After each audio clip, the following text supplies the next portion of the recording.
Now on Fast and Loud. Crap, I hate you right now. Hot rod hunter Richard Rawlings and master mechanic Aaron Kaufman take off the monkey suits and button down into corporate territory in search of a huge payday. Be on your best behavior. Already spirit. They take on their biggest client ever, America's drive-in, Sonic.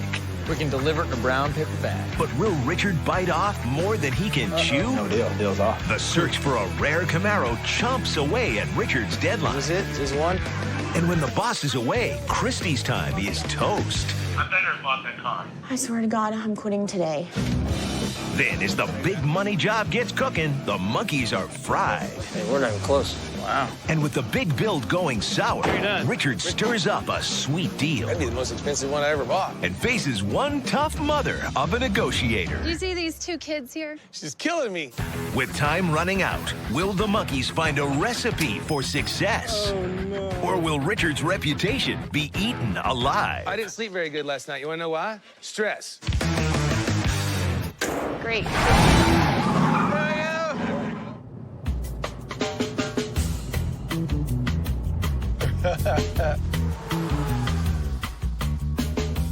One of the problems that we always have at Gas Monkey is I'm putting up the money for the big cars, and we have to hold that until they're done, and then I have to sell it and make the profit, hopefully, and get all my money back. Maybe I should be focusing on looking for an actual customer to buy the car before we even start building it. We got to get our together. I read online that Sonic is looking for a muscle car to use in their upcoming promotions. Sonic headquarters is only 3 hours away. Everyone knows a meeting in person is better than a phone call. So we're headed to Oklahoma, because if they're gonna pay somebody to build them a classic car, who better than Gas Monkey Garage? This is my part of the job. I'm the salesman. We go in there, just kind of be on your best behavior. Let me talk them through it. Already spirit. Are you? No, man, all you gotta do is be nice. I mean, I can sell ice to the Eskimos. Well, I'm just trying to keep my mouth shut, though. I can get this job. I know I can. Hello, Mr. Sonic, dude. I think I can nail this guy. Oh, hey, wait a second. What are you talking about? I know how things work in the corporate world, but I didn't think you had to go that far. Sometimes.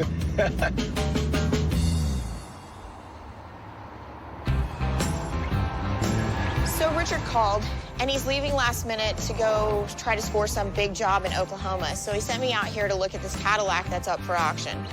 I guess he has some potential buyer that's chomping at the bit for this car.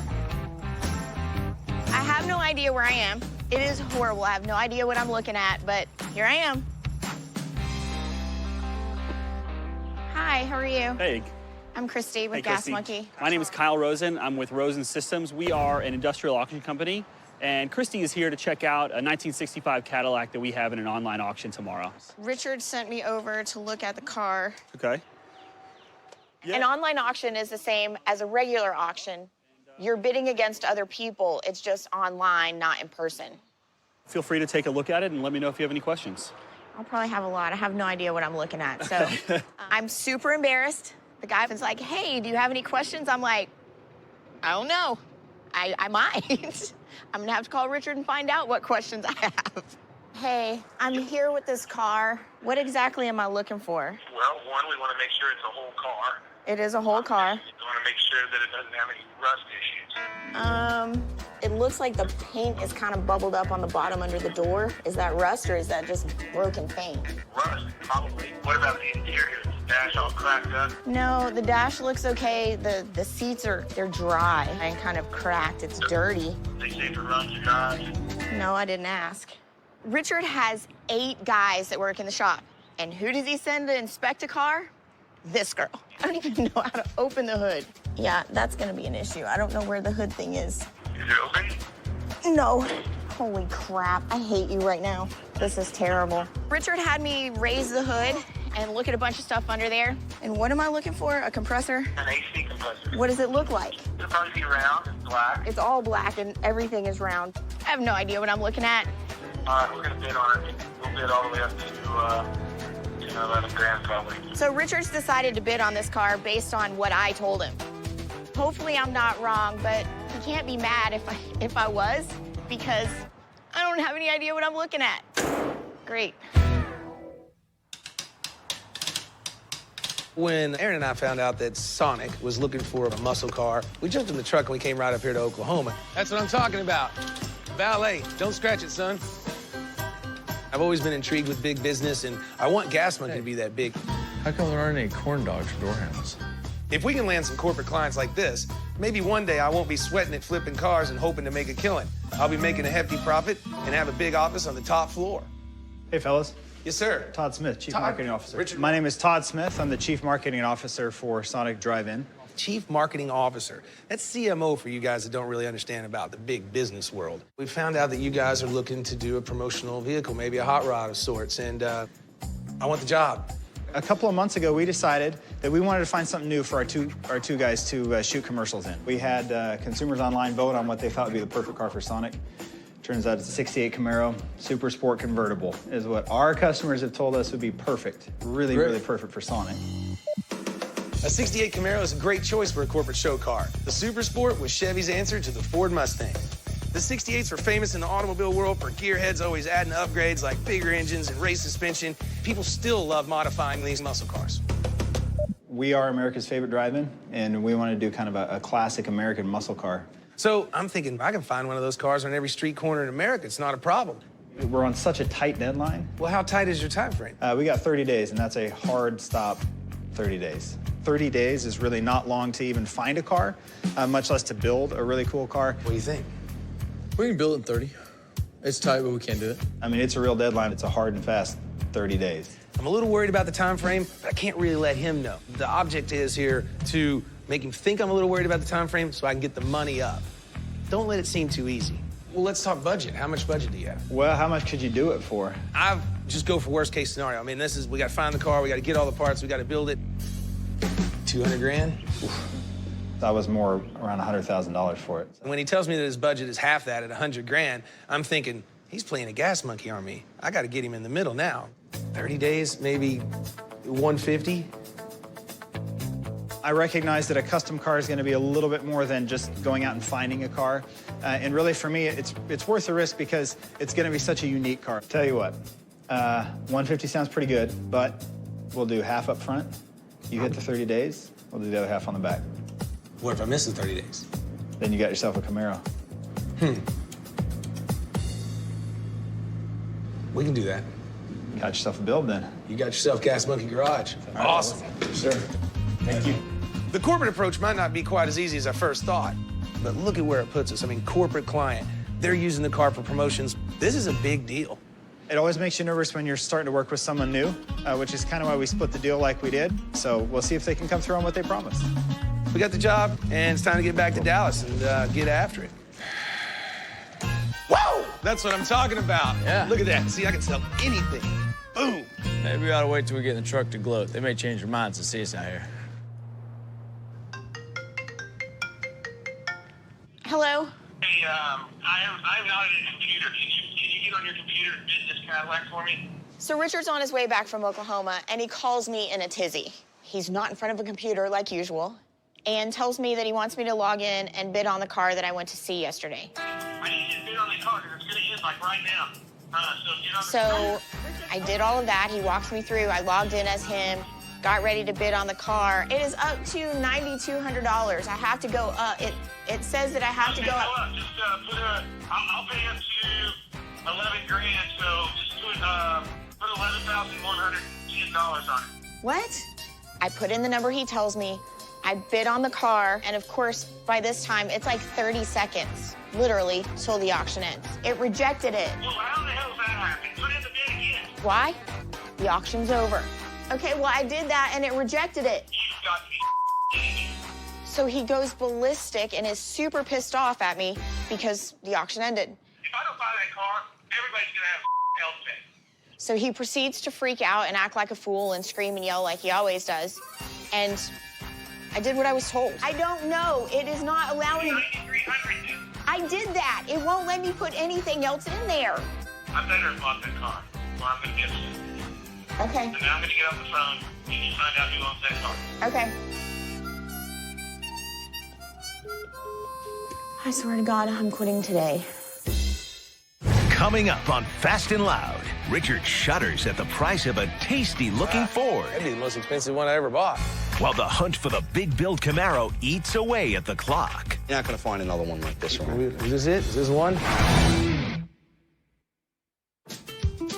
So a few days ago, we scored Gas Monkey's biggest corporate gig to date. We're gonna build a 1968 Camaro SS for Sonic driving. This is a huge opportunity to jump up into the big leagues. Problem is, finding the right car is gonna be easier said than done.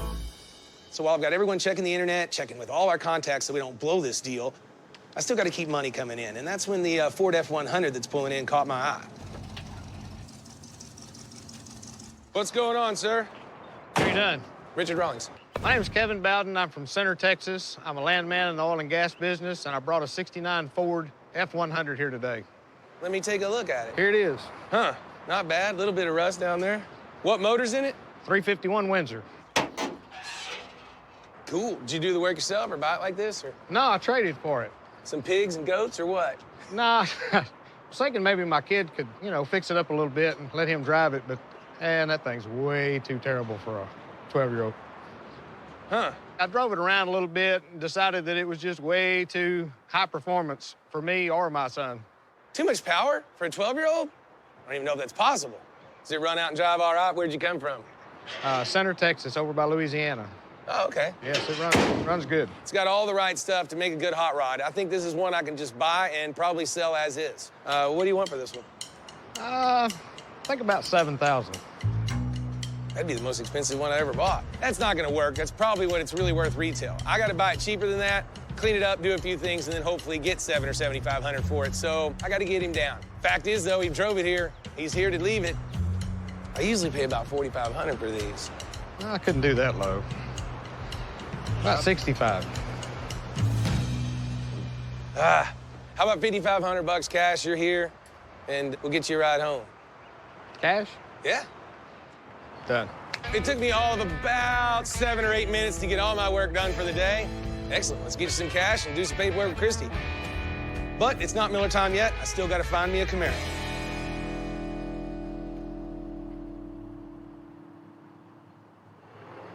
A '68 convertible Camaro? I mean, aren't they on every single corner? I wouldn't have thought that finding one was that big of a deal, but it's been a struggle, and I'm starting to freak out. Every time I go to the car show, it's just Camaros, Camaros, Camaros. And so, we had to find a '68 Camaro. I thought, well, all right, what are we gonna do with the rest of the day? Yeah, exactly. I think they knew that it was a hard car to find. That's why they picked it. But a '68 convertible has to be SS. I didn't find any. Finally, today, somebody knew somebody who knew somebody that had one sitting in their garage, and it's supposed to be a pretty good car. All I care is it's not full of rust. If it's not full of rust, I don't care about anything else. He says it is not rusty and that it is a nice car. It's bad enough for selling out, but to deal with corporate and rust, that's just too much for me. We can't deal with rust because we're a week behind already because I couldn't find the car in the first place. Well, let's see if this is the one. It's got to be the one. I don't have any others to pick from. He's got a bunch of hot rods, that's for sure. Golly. You back here, John? Yeah, around the All corner. right, cool, man. You got some killer toys. Thanks, man. Hey, I'm John. I own Keller Auto. We work on everyday cars, but we do a lot of classics, a lot of muscle cars, a lot of vets. You name it, we'll tackle it. So this is the one. This is the one we've been waiting on. Yeah, that's it. I would have never thought that it was hard to find a '68 convertible Camaro. Well, all the convertibles now. I mean, How come the convertible's so much harder than the hardtops? well, they didn't make as many of them, number one, and most of them just rotted away. Yeah, I mean, Tops, they had like a greenhouse effect to them. The moisture would get in them just They just fall apart. So destroyed. what's the story on this car? I first saw this car probably about 10 years ago, and it was nice. I saw this car, wanted to buy it. He didn't want to cut it loose because evidently the car was owned by Jeff Gordon at one time. Time came where he decided I need to cut him loose, and I was in. Last time I was on the road was 1996. Let's pop the hood. So 20 years off the road. Yeah. Big block, 396. I was planning on doing the car, but I got a lot of stuff going on.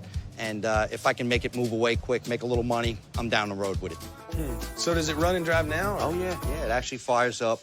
They had to put a new carburetor on it stuff, and then, Would you call it drivable or just... Oh, it drives. This is like pretty rare interior, isn't it? Yeah, it has the molded door panels, the puffed up seats with the emblems and stuff. Have you had it on a rack? Do the floorboards and everything look good? Floors are solid in the car. I mean, the car's incredibly solid. It's been indoors, besides the mice getting in it and everything else. Golly, that smells. I'm familiar with that smell. Golly. So I'm checking the car out. It's dusty, it's dirty, it's full of rat. It stinks. Reach up underneath the trunk pan, go up into the top of the fenders. Uh-oh. We've had quarters, dude. Sure enough, it's had quarters put on it. Typically, all these cars, they've had some restoration. I mean, this car was restored probably in the late 80s. The rockers and everything look good over here. She's gonna need a little work, but it's all there. Turns out the car's not quite as perfect as I thought it would be, which puts me in a pretty tough spot because I'm not gonna find another one. I've been looking for a week. What choice do I have? This fits the bill, I'm gonna try to buy it. So what are you actually asking for it? And I want to get in the 30s for it because they're just so hard to come by. To be honest with you, if I didn't have so many things going on right now, I wouldn't be selling the car. You think? You got But I got enough on my plate, and if it goes away, I can make a couple quick bucks on it. I'm down the road. He's up in the 30s, and I need to get it down a little bit because I don't really need anything but the body and the front subframe. So how much is the car when we send most of it back to you? Yeah, exactly. Well, where are you thinking? I was hoping to get the car for about 25 grand. 25 grand. If this car was 25 grand, I'd go out and buy it right now. Well, sell it to me for 23, and I'll sell it to you for 25. You tell me. Well, how far can you come up? Well, the middle's 27 and a half.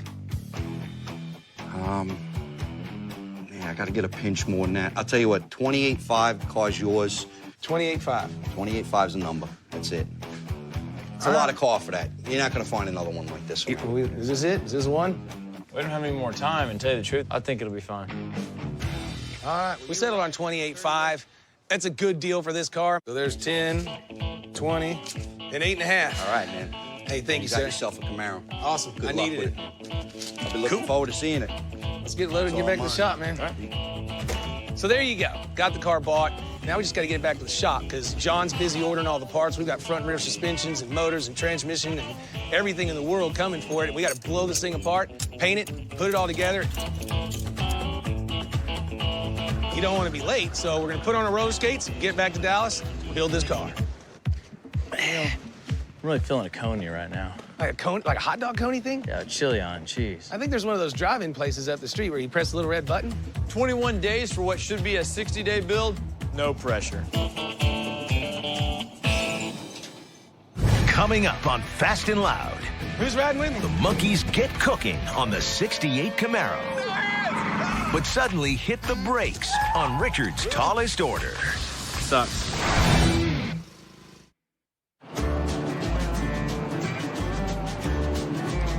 We finally tracked down the car we needed for the Sonic build and got it bought. So we're... Come on out, guys. Richie got a Camaro. Before you even get off the trailer, gonna take top down. Top goes down, price goes up.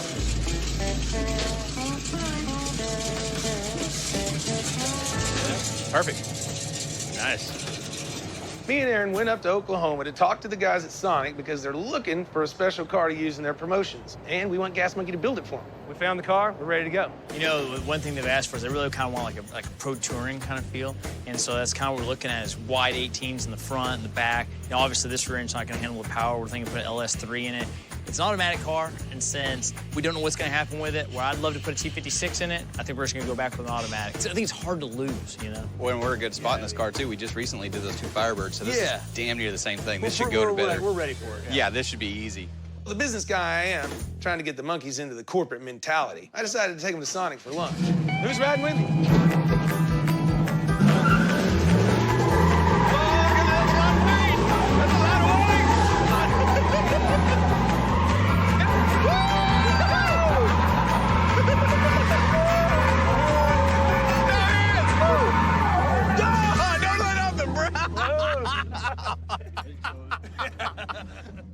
I figured I'd buy you guys lunch and figure out what we want to do with the Camaro. You know, first choice is how do we make it Sonic without it just overtly driving it around with like a giant Sonic logo on it? They don't want it like overly done in giant Sonic letters down the side or, you know, anything like that. So no menu in the dash or anything?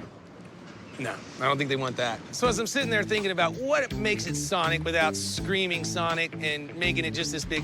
We can deliver it in a brown paper bag. We could. It'd be a big bag and hard to lift. Their whole thing's about driving up here and pushing the button. Can we use one of those buttons as the start? Sure. I mean, all the cars nowadays have a push-button start almost. One of the things that I thought might make it really, really quintessentially, if you will, Sonic is use the red button for a starter. You know, right there on the dash, push the red button. It says, "Can I start you, please?" And then it starts. And Jason, you're the muscle car guy, so you're gonna kind of lead this up as far as getting it done. Aaron's gonna handle, you know, drivetrain and suspension and all that kind of stuff. Yeah. It's gonna be not a screw or a bolt left unturned. Everything on the 68 Camaro is getting upgraded. I mean, the paint, the interior, basically to where the rubber meets the road. Hell, I'm even gonna throw an LS motor in there. All ride-tech suspension. The Camaro's gonna need a little paint and body work because we're gonna cut the wheel wells out of the back so we can cram some giant wheels and tires underneath it. We're turning the top white, and on the outside, we're gonna take the black, turn it red. So Casey, look at your straw, because we gotta match that color. I think this would be the color to beat the car, personally. Oh, and yeah, the deadline's in 3 weeks. Here's your food for substance, because you're gonna be working, and it's gotta be done. Good thing I've done already my part. Found the car, got the job. That's what's really cool about Sonic also. They took the classic style of the old drive-in and made it modern and made it fresh. And I think it's a good mix. It's a good collaboration. Can they add and post a little wink and a sparkle on my tooth? They already did. Okay, so let's get back to work. Can we finish? Sure. Okay. In the car, let's go. Get a free lunch, then we gotta leave early. Always complaining. But just give me a second. Gotta grab a couple things. Wait up. How do you open this thing? It's a Camaro. What do you mean, how do you open it? Today, we want to get the 68 Camaro completely torn down. We got to go to the body shop. We got to take the subframe, have it sandblasted. Watch your back. We need to have this thing completely blown apart and into paint and body, ready to be sanded tomorrow. Building this Camaro is a huge opportunity for Gas Monkey. You know, Sonic's a huge customer, one that we've not had before. So if we do this thing right, you know, it could open up a lot of doors to a lot of things. We did the 2 Firebirds in 60 days. There shouldn't be any reason we can't do this one. This one's not as technically correct. Gonna be a cooler, faster, you know, more enjoyable car. So I think the team we got won't be any problem at all getting back. You know, originally I wasn't a huge fan of Richard hitting up Sonic for the business, but the idea of doing a Resto Mod 68 Camaro with a 2014 performance package, I'd say let the tater tots reign. On top of that, not having to hear Richard squawk about the budget all the time, bonus!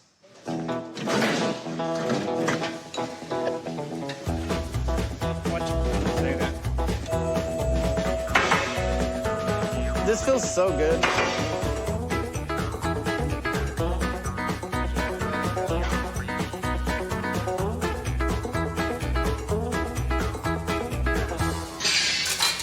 So we had a car together about 4 hours ago. Now it's what you see behind us. We've got it in all its separate places. Mike Coy and Keenan are out power washing the body right now so we can get that far ahead on paint work. We've got about a 3-week deadline. We'd really like to get it done a little early. All right, let's roll. Really? Stop. Red light. You're worse than my mother. Sorry. Think Richard will start complaining because we're screwing off again? Golly. Drop a gear, disappear. Oh, yeah. We got this. Oh, yeah.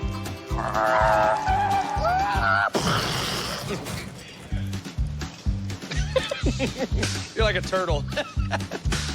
Come at it. Yeah, yes. Keenan and I, we're on step 1 of this Camaro build. So we're power washing it to prep it for body work and paint, and we've already hit a brick wall. We thought that it had a pretty good paint job on it, but that's not the case. It's been painted probably 3-4 times as far as I can tell, and it's not sticking. So instead of a quick wash and some light body work, now we gotta get all this black paint off, and that takes time. I know it's thick as ain't it? That didn't even dry, that's why. There's your problem right there. You can look at the paint chips that are coming off. There's multiple layers of paint. Paint's only supposed to be 4 mil thick, and this is way more than that. See how you can see the layer upon layer upon layer of paint and primer? So we're gonna have to strip it now. Can I get a scraper? Yeah, or a razor blade. Now we gotta make sure and get all this black paint off. So we were hoping we could just kind of fix a couple little dents and paint it, but that's not gonna be the case on this. Richard really wants his car to have a show quality paint job. And that means we gotta take it all the way down to bare metal. Sucks. Coming up on Fast and Loud, Richard battles a buyer with a few mouths to feed. Do you see these 2 kids here? While Richard's big build is far from being finished. Hey, we're not even close. What was the code name for the Camaro while it was being developed? Was it A, the Panther, B, Cobra, C, Cougar, or D, stallion? The answer when we come back. What was the code name for the Camaro while it was being developed? The answer is A. The car was developed as the Panther, but eventually lost the name to Camaro, which was a word they made up. Go straight back. You're wavering. Whoa. Come on. Here, no, put it on the toast. Put it on the toast. On the toast, just like jelly. We've got the 68 Sonic car, the 68 Camaro convertible. Are we a team? Yay! Gas Monkey's trying to do a big corporate show car on a 30-day deadline. So we're gonna take the car to paint while we're working on the subframe. If everything goes to plan, we'll put the two together the day they are finished, and then we're off to Sonic. We're gonna take the subframe, we're gonna put RideTech coilover suspension in the front and the rear, put an LS3 motor in it.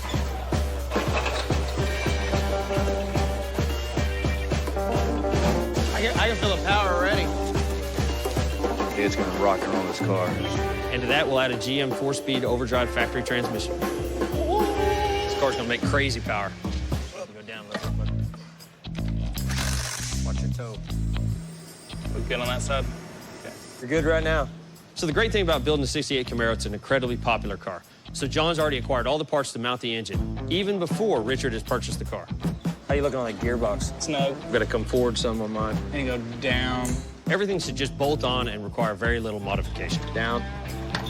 I've got to just come up about an inch from my, that should have it almost. Did that, what did it do to you? This tail shaft needs to go towards the driver. Okay. We know that these bolts fit that bolt hole? There, it came with a kit. So. Okay. Are we bottomed out? Dude, this isn't. The oil pan sitting right here already. It's already sitting on it. Yeah, those are wrong mounts. We have an issue with the motor mounts being too short. The oil pan's bottoming out. Got 2 inches on Keenan's side and 1 inch on this side. It's almost like they need to be brought up to the motor. And we're not even close. That's a strikeout. Yeah. On top of that, the transmission mount is a good 6 inches off where it needs to be. So this is where a routine build turns into a more complicated build, turns into headaches for me. We need to figure out where we went wrong fast, because there is simply no wiggle room in this schedule. Well. So what do you think? Yeah, we were rocking right along, and we ran into an issue with the motor mount. Transmission cross member is way off. This is the way it says to mount it. About 6 inches too far back. When you attempt to mount parts on a subframe that they were never intended to go on, well, you can expect to have some trouble. We knew there were going to be a couple issues, but we didn't expect for it to be this dramatic this early. Wow. Well, what a bummer, huh? The motor location looks right to me. Yeah, that's kind of what I felt. Did they do it for a 4L80 or?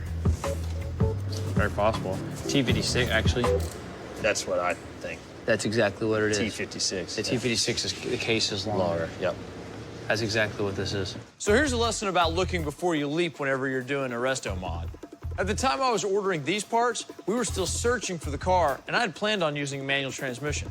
We've been moving so fast that when we got the car back, we never circled back to double check what parts we did have. This car originally, when we ordered this stuff, this is all built for all ordered for a T56. I thought that's what we were thinking. So, and this right here, this got changed like the day before they shipped it. So this stuff was already on the shelf for a T56. That would make sense. Yep. We actually ordered all of these pieces for a T56, which is a manual 6-speed transmission, which is really long in comparison to an automatic body. So I guess today, I can't blame the establishment. We, dare I say, we're the problem. All right, let's see what we can do about getting the right parts in pronto.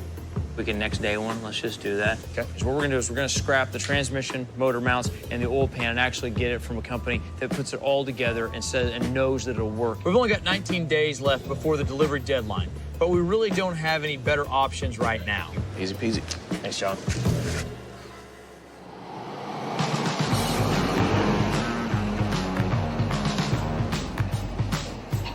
So remember a few days ago when I had Christy step up and try to be Richard to get a Cadillac bought for me because I had a buyer? Well, guess what? Fail. Whatever, Richard. So I called the people that bought the car, and they're outside right now. And so do I get to keep my job? Well, you definitely can't be a Richard. I'm better at it.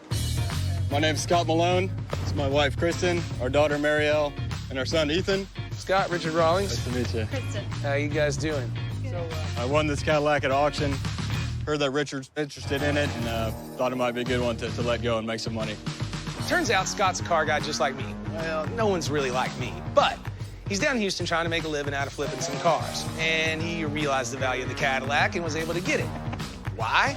Because he didn't have Christy placing bids for him. Whatever. All right, well, I already read about the car, I already know about the car, and I was already trying to buy the car. So, what's it take? Probably put a couple $1,000s into it and probably stand to make, I don't know, probably easy $5,000 on it, I would think. I mean, I know you paid $9,200 for it. Why don't I just give you like $1,000 profit and we'll roll it off? $1,000? And you made money, just like that.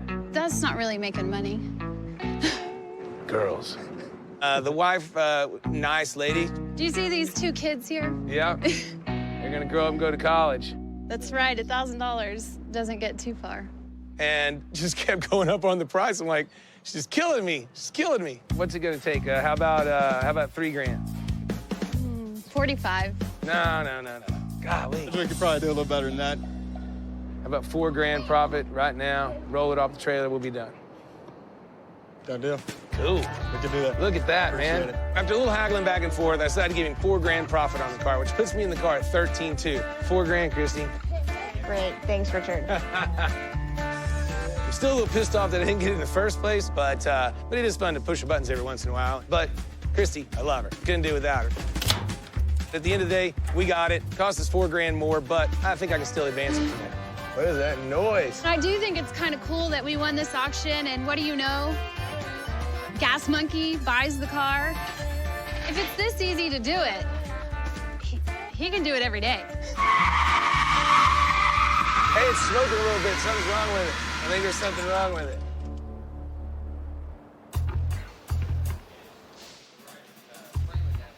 What is this, front-wheel dragster? Might as well be. So what's the scoop here? Are we done? Other than we have all the wrong parts, yeah. Yeah. How can you have all the wrong parts? Well, we got the wrong motor mounts, the wrong transmission mount. And what would cause that? I don't know. These are the items that were on the shelf with this car. I really expected to have this whole subframe done and ready to rock. So that's kind of sucky.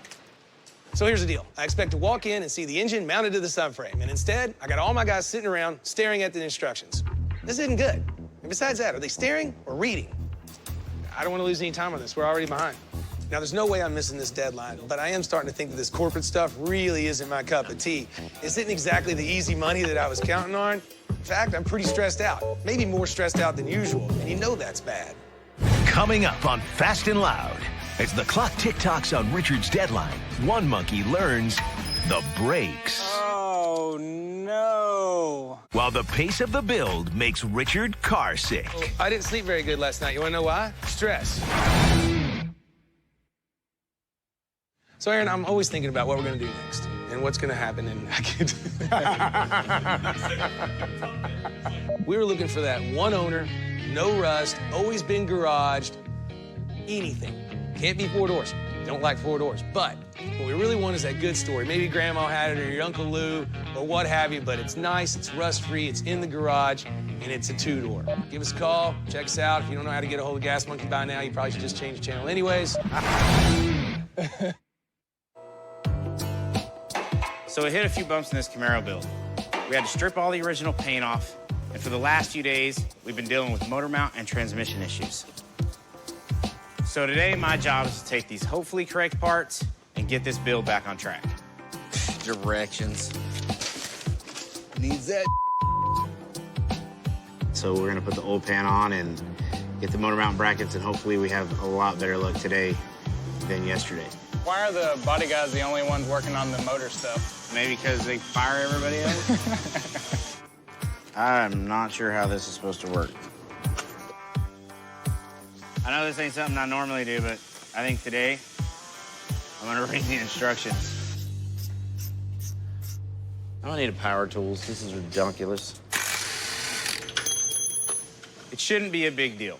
The original oil pan comes off. Winner, winner, chicken dinner.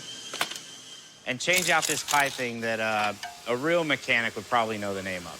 Typically, everything on motors has, like, torque specs. I don't know any of the torque specs for this. And instructions or not, I got a new oil pan, and now all I gotta do is torque down the bolts. Simple enough, even a paint and body guy could do it. Oh, no. Oh, no. You broke the off in the motor. Yeah, I wish you wouldn't have seen that. I'm so ashamed right now. I'm not a mechanic. I think I've said that before. It's just, I'm not. I'm a paint and body guy that gets stuck doing mechanic work. But it's been all hands on deck trying to get this supersonic car done. Yep. So what I thought, I was in inch pounds, I was in foot pounds, which is 12 times what it should have been. Needless to say, the bolt broke and I have to take the pan off and fish the bolt out and get another one and start over. If I were you, I'd be panicked right now. So it has to be a paint and body guy doing mechanical work that could possibly screw up the biggest build Richard's ever had. Oops.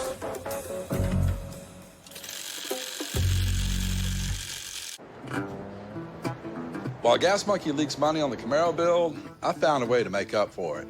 A possible buyer for that F100 with a big motor in it. All right, so here's this truck we were talking about here. So this 69 F100 we bought for $5,500. Several people called on the car. One guy showed up actually to take a look at it, and I was a little surprised because he brought his daughter. I didn't realize it matches your outfit. I didn't do that on purpose. My name's Phil Choma, and I'm from Orlando, Florida. My name's Deanna Choma, and I'm from Orlando. I mean, is this something you're looking for? Or? Well, this is something my daughter's looking for, actually. Your daughter's looking for it? Yes. Yeah. You don't see many people driving to school in a car from the 1960s. I like it. Do you have a driver's license? I have my permit. So I thought it was really cool that Deanna wanted for her first car, a cool old F100. How much are you asking for it? And this is a $900,000 truck, running, driving with a V8. It looks like a nice truck. It's a little more than I want to spend. I'm prepared to offer you $5,500 today for it. I don't know, $5,500. It buys a lot of these trucks. It doesn't buy this one, though. I come down a little bit, looking at, I don't know, $7,500. Well, I don't want to disappoint my daughter. Why don't we do $7,000 today? Yeah, I think it's a little more truck than that, but $7 grand, I think we got a deal, especially for you since you wore the color, so. Terrific, thank you. Congratulations, you just bought your truck. I thought, we settled on what I thought was a fair number. Let's go in here, we'll do a little bit of paperwork and get Christy to do some stuff here and get some money off you guys. All right, thank you. $7 grand was a good price for the truck. It made us some money. Gas Monkey gets paid and we get to move on.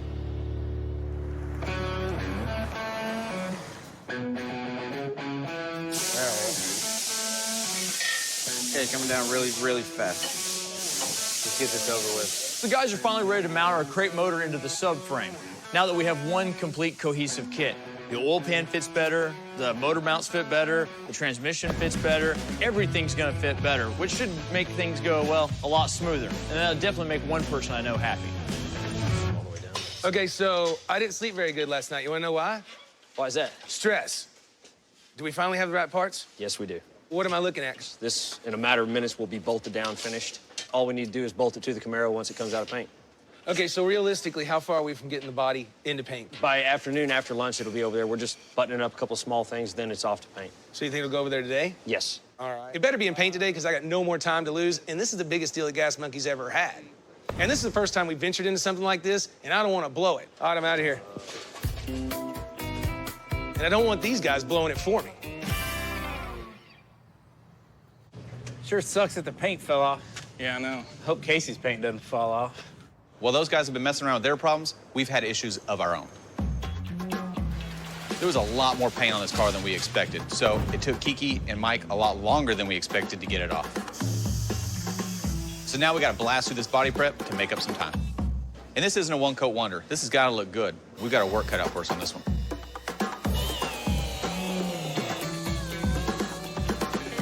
Whoa. Casey, man, I think somebody over there forgot to install the wheel tubs. Are you serious? Richard's got us on this crazy deadline, and we're just now realizing that the wheel tubs have not been modified. Guys have widened the wheel tubs, the space underneath the fender, to make room for the fat new tires and wheels back there. This is work that should have been a long time ago. This is gonna cause a huge delay, and it's not good. At this rate, I don't know how we're gonna get this done on time. So here we are at the end of another episode, and instead of sitting here celebrating my big gig with Sonic, I find myself wondering if the car's even gonna get finished on time, and if I'll get my other 75 grand. Seems like on every turn we've hit an issue. I mean, bad paint, wrong parts, car delayed into paint. I'm glad this isn't baseball. It'd be 3 strikes and you're out. I said I wanted a big corporate client, but with just days before our deadline, I'm not so sure. So tune in next week to see if old Richard wins or maybe loses big. But right now, at least it's Miller time. Here, assistant. Make it a double. Can you turn it around so I can reach it with a little turn? Yeah, that's good. Awesome.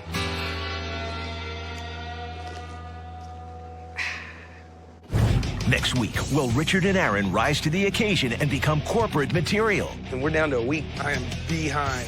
Or will the crew leave them in the monkey house? Oh my God, I think I'm gonna puke. Because when the big cheese comes ready to collect, We agreed to a running, driving car today. the team comes up short We're without a car right now. and could miss their first deadline ever and a payday of 75 large. Stupid rattle. Will Gas Monkey rise to the occasion We gotta figure out that sound. and toast victory? I don't think beer's gonna solve this one. Or suffer the agony of a big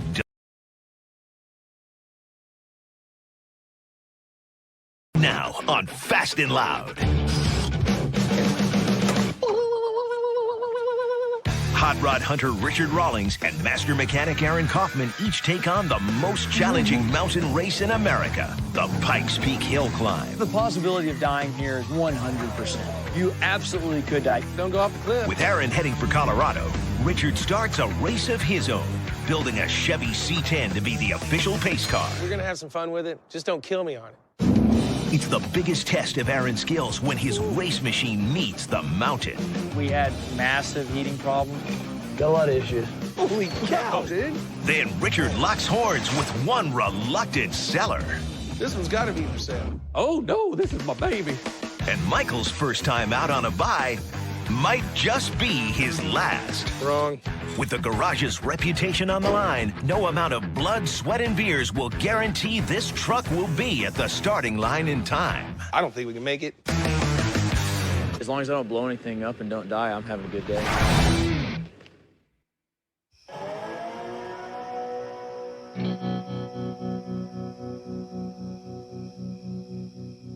So today's a pretty big day for myself and for the little Falcon.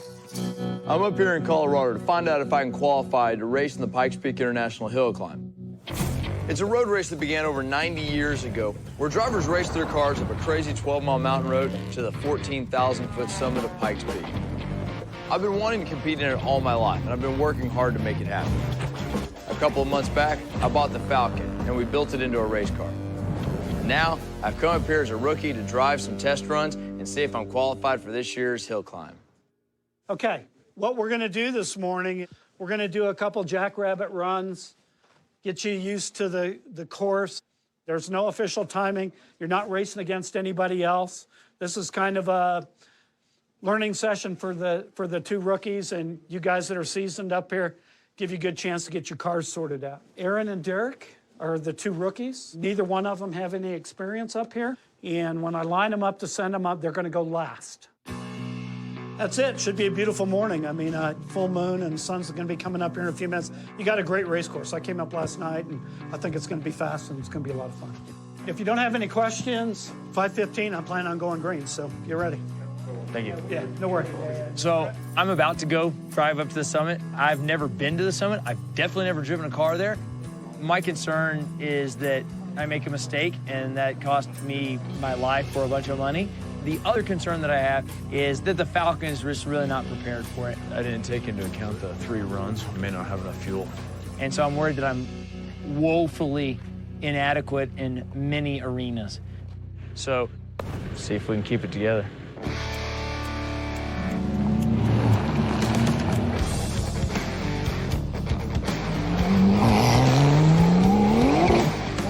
It's time to climb in the car and make our first climb up the hill. What we're gonna do is run a third of the hill up, wait, run back down. You want the window up or down? Down, please. and then we'll run up higher. You pull that net up. And then we'll go back to the beginning, and we'll actually make one full run. So we can actually simulate what a real run's gonna be like. Good luck, make it to the top. I've been wanting to run Pikes Peak for as long as I can remember, and if I don't qualify today, I'm not gonna lie, I'm gonna be pretty disappointed. You ready?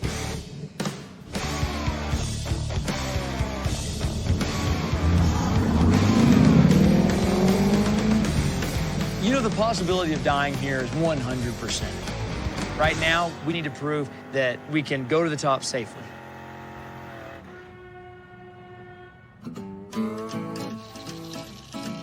I got a tip on a car hoarder that needs a little extra money to pay off his ex-wife. And while Aaron's out of town in Colorado, I'm gonna need someone to load the trailer. Is there a reason that you're wearing a welding helmet to use a wire wheel brush? Okay, well, I'm gonna take you to buy some cars today. Yes. And I think I got just the right guy for it. Michael, my sister Daphne's kid. Your first car buying experience. I'm excited. You should be. What I'm trying to do, basically, is make him worth something to us. Yeah, thank you for taking me out of the shop. Well, except for you got to load all the cars, and you got to clean the mess out of the guy's garage and everything else. I'm really appreciative that Richard brought me out on this buy today. You know, it gets, some experience under my belt of the car business world and seeing how a deal goes down. This guy's got a couple of garages full of stuff. The only thing I know about for sure that I want to look at is he's got a 73 Dodge Challenger. Really? I hope that Richard trusts me, to maybe throw in some low prices there. And, if the seller doesn't like Richard, maybe I'll appeal to him. And we'll get the car for cheap. I really appreciate you taking me along. Go make a deal, make some more money. Hey, whoa, you're not making any deals.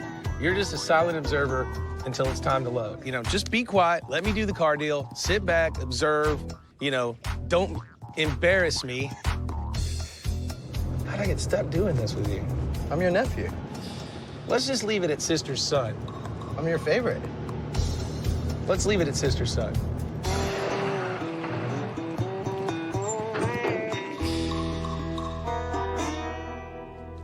How you doing, sir, Richard? I'm good. How are you? I'm Richard. How are you? Well, I can remember that. Michael. And don't worry about him. So you got a lot of garages here. What's up with that? Well, I keep my cars in them. A fella can't have too many cars. Well, let's take a look at some. All right. Don't screw this up, man. Be quiet. Whoa. Holy cow, dude. Mustangs, Firebirds, Camaros out the wazoo. And fella can't have too many. Wow. I like cars. That's my downfall. But I like girls, too, but my wife won't let me have any more of them. Well, that's the problem with wives. That's why I don't have one. I'm Richard, and I'm a clockmaker, but I like cars. And I used to do a lot of car restoration, but now it's too easy to work on the clocks and then pay somebody to get the rust all out of the cars, That's the best part. Tell me, what's for sale? Oh, well, I'm a hoarder, not necessarily a seller. Something's got to be for sale, little Mustang convertible. Oh, no, this is my baby. Golly. So I meet Richard, and this is a pretty awesome place. I mean, there's like 7 or 8 garage doors, and he's like, yeah, I got a few cars. Holy cow. Yeah. I like cars. Unbelievable. Feller can't have too many. 34 Ford, 5-window? That's pretty. Well, how much is it? Oh, I couldn't part with that one. Come on. What about your old Model A right there? Yeah, this is my baby, too, They're all your babies, is what I'm finding I know. out. What do we got, a 31 here? Yeah, it's a late 31. All stock, ready to rock and roll. When's the last time it ran and drove? Whoa, it's been in that corner there 10, 15 years at least. How much would this be? Probably around about 5,000. Need to think about that. So the next thing I know, he starts throwing more doors up, and there's just more and more cars. What year's that Javelin, 69? 69, yeah. And you got a big block 4-speed Vet here. This one's got to be for sale. No. All right. Is that for sale? No. Is that for sale? No. Is that for sale? No. He's all, I like to have them, I'm going to pass them down in my family and stuff like that. You looking for a nephew? Hey. It was becoming clear to me that I'm not going to get any of these nice cars bought, but I'm here for the Challenger. I need to go take a look at it. It's up here in the other garage. Another garage. Yeah, I got barns everywhere. So went down to the old dusty, dirty barns. Oh, this is great. You didn't even think enough about these to put doors on them. They like dirt, little dust every once in a while. Sure enough, there's a 73 Challenger sitting there, and it's just a base model 318 car. I got it out of deep storage at a barn find, you know. You hear about those barn finds. So you took a barn find and stuck it in another barn? Yeah. What would you want for this? 65. Oh, that's a little much for Ooh, 73. she's nice. We'll wash her off and drive her down to the Sonic. If this was a 71, I think it'd work. Well, yeah. If it's a 71, I'd put it back there in the good barn. The Challenger's just not in the condition I needed it to be, especially not for $6,500. I can't turn it, can't make a profit. So I'm here, I got some money, I got the trailer, and another Model A is starting to look pretty good to me right now. You told me about the Model A up there. You said you'd sell that for about $5 grand. Yeah. How about full cash right now? No. 4,500? My problem on that one, I got to split whatever I get with my ex-wife. So I'm only getting half of it. All right. Well, then you sell it to me right now on the TV for $3, and then I'll give you some more money. Now you're talking. You don't know my ex-wife, do you? So, she could wring your neck. Yeah. And mine too. And both of us at the same time. So how about $4,500? Coming up on Fast and Loud, Aaron has trouble with his Falcon. Are we? And Richard is frightened by a familiar sight. Rust on the floor over here, dude. Watch out.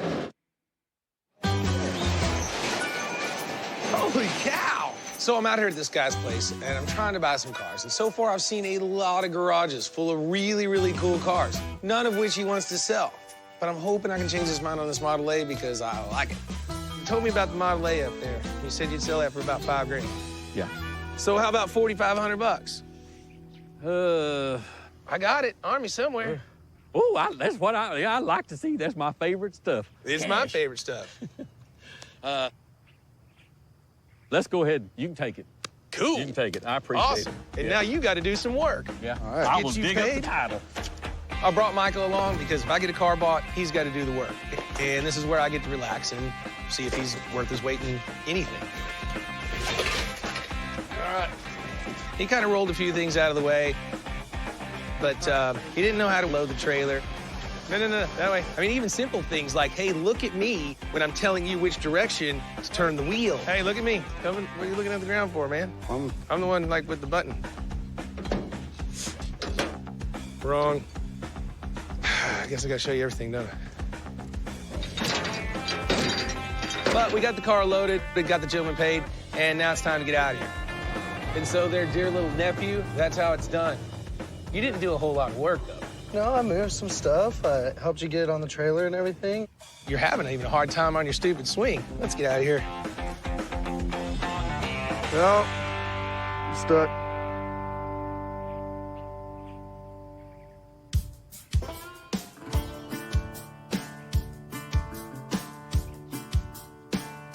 So here we are, obviously not in Dallas, Texas, because we are west of Colorado Springs on Pikes Peak. And this isn't even the race. This is just testing. And this is where better teams, where they find out how hard they can push their cars and make very tiny changes. This is where we find out if the Falcon and I can even make the race, you know? Are we Big time. Are we? All right. We can pull up here and set it down? Yeah, all right. We had a couple issues, mainly heating issues, which actually on the second run pretty much stopped me in my tracks. We were losing fluid, the temperatures were excessive. How'd it do? Temperatures predominantly stayed 215 to 230, which is where I want it on the oil temp. But we got 240, 245. Oh, in the switchback. W's, yeah. Puke some stuff. Something comes from somewhere. It was. I couldn't tell if it was tire smoke off the inside tire. I gotta figure out where it's coming from. Based on the test runs, the officials have cleared the Falcon to race. But the problem is, if I don't find out what's wrong with it, it may not make it to the finish line on race day. I can smell it. I think it's a valve cover. We gotta get back to Dallas and get to work.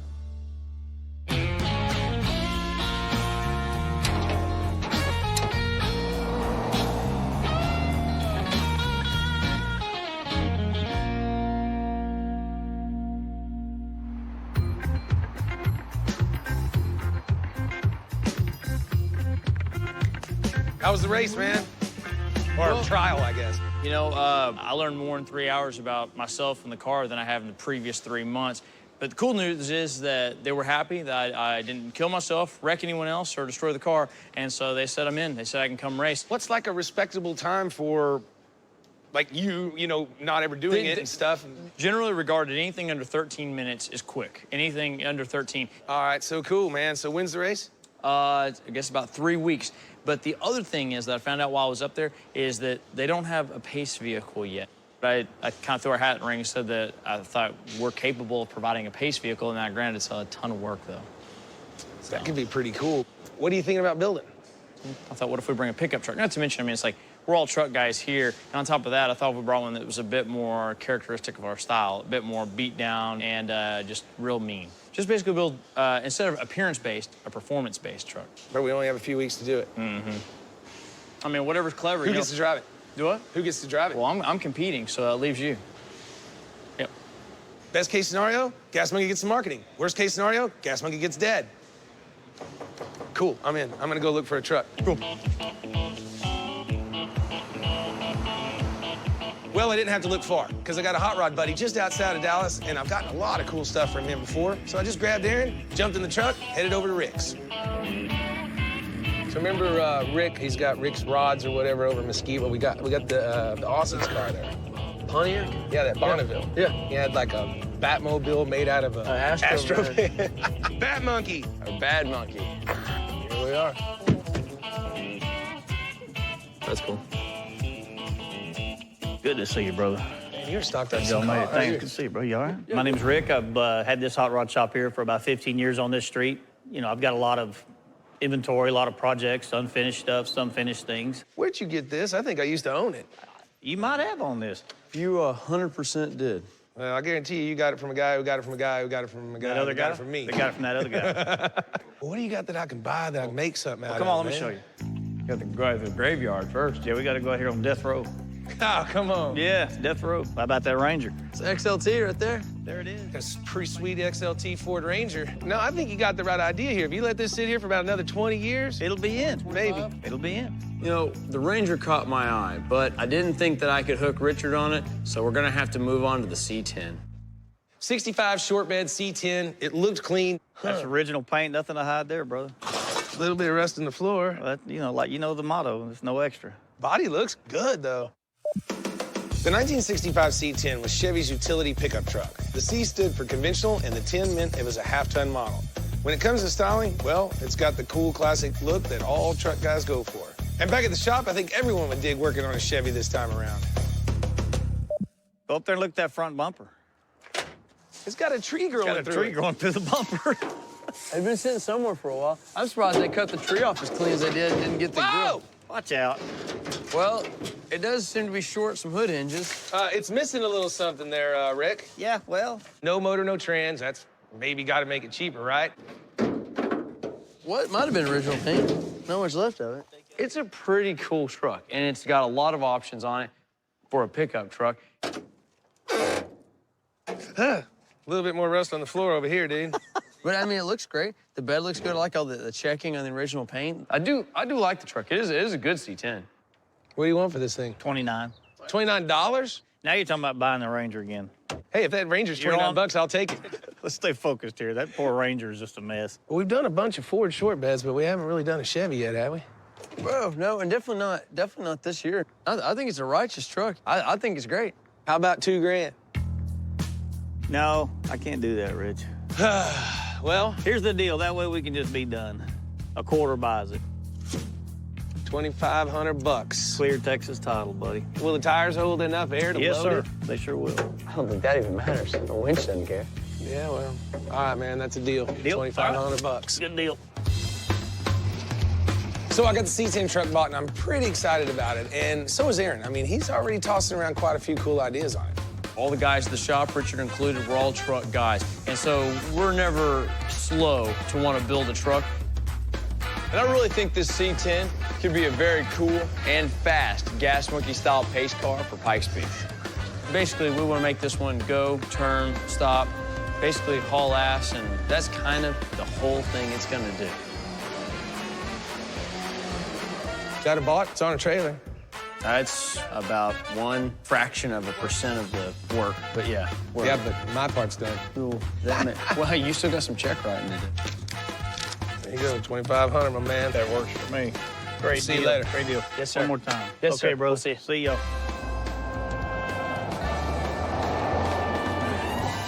Whoa! Pikes Peak, here we come. Coming up on Fast and Loud, things get dangerous in the garage. While an easy flip makes tempers flare. So angry. We're back with a cool old pickup on the trailer and less than 3 weeks to build it into the pace truck for Pikes Peak. I ain't worried yet. It's C10 time. What's even better is this is a C10, no paint job time, so. I can get on board with these. I love these trucks. No, it's a pretty good C10. It's got some floorboard issues, got a little fender issue on the passenger side. But all in all, this is the deluxe extra chrome option on a pickup truck. So when I heard Richard went out today and bought a truck for the Pikes Peak race, I was a little worried. But unlike most cars, I actually like the patina on this one. I think the idea is just build this one, just race car, race car, race car. Nice suspension, big brakes, and the cage in it. And it's like we're not gonna do AC in it. We're not gonna try and do power windows. I mean, it is just built just to brutalize and to beat up on. This sounds really expensive. It does sound hot. You know what? We're gonna have some fun with it. Just don't kill me on it. I won't kill you on it. I might kill you in it. Yeah. So here's the plan on the C10. We're building a Pikes Peak pace truck. You know what that means? Race truck. Big motor, racing seats, new suspension, brakes, wheels, tires, and most importantly, a full roll cage. We're gonna clear coat the exterior for the signature Gas Monkey look, and this truck will be ready for the starting line. But we've gotta move fast. Pikes Peak is in 3 weeks. So I gave the guys 20 days and $50K to get this truck done. And let me tell you, this is a timeline that we can't get out of, because when the flag drops, the flag drops. Let's see how fast we can tear this thing down. It shouldn't take a lot of time because there's no motor or transmission in this C10. All right, that's out. But there is what's left of a tree that grew up through it. What the is that?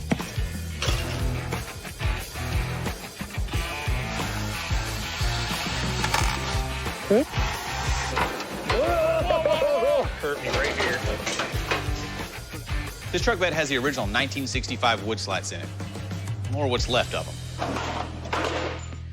Once we get the bed off, we're gonna take what's left of the slats off. Oh, spider webs. Because when you build a race car, you don't need any extra skinnier the better on this one. So we're gonna put this big girl on diet, see if we can't get her to go a little faster. Not much of the wood left. I gotta get it all out. Get my hammer. I really don't want to do it, but I kind of volunteered myself to do it, and I didn't realize how much this is gonna suck. Ah! Ow!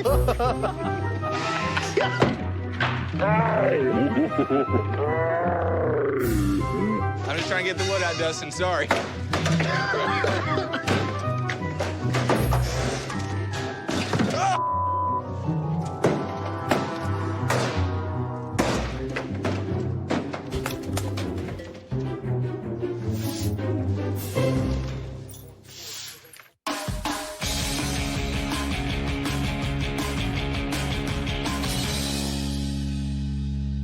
Straight back, Mike.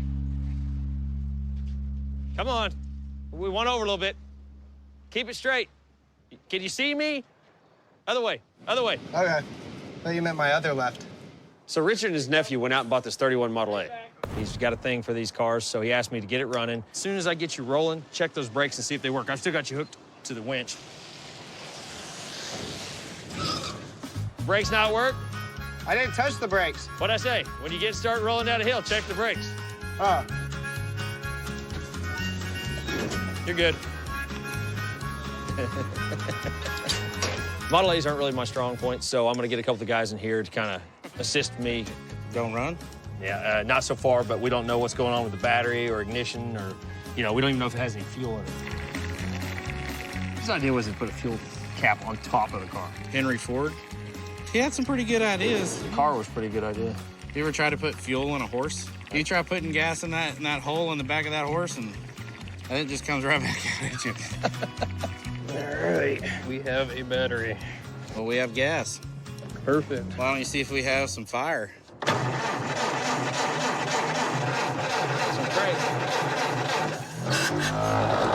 So angry. We got a battery in it. We got some fuel in it. Cranked it really sounded weak. Yeah. And all of a sudden she fired off, so that's good news. Got a running car. We're gonna check the brakes, all the safety items next. If everything checks out there, we're ready to sell this thing. All right, I'll wrap this up. We'll see you later. Later.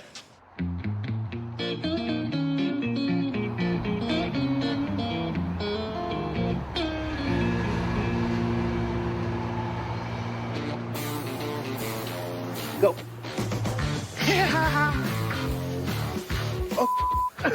C10 project is off and running, doing pretty good. We have the frame sandblasted. We're ready to begin the chassis work. Go back some more. Now, this vehicle is a race car, so there's a lot of things that we're doing that are race specific.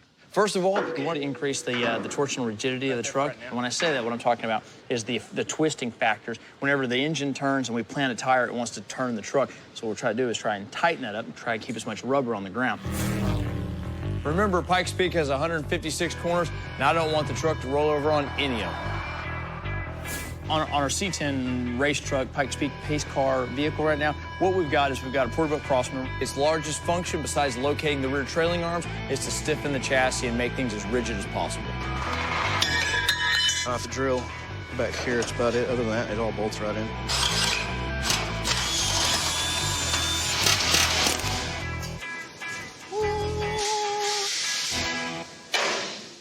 So we've got the Porterbuilt crossmember installed. We're really happy about it. What's important now is we start working on the cage. The roll cage in the C10 serves two purposes. One, well, like the crossmember, it makes the chassis strong and rigid. And then two, if Richard gets into a crash like Jeremy Foley did in 2012, well, he's gonna want a strong cage.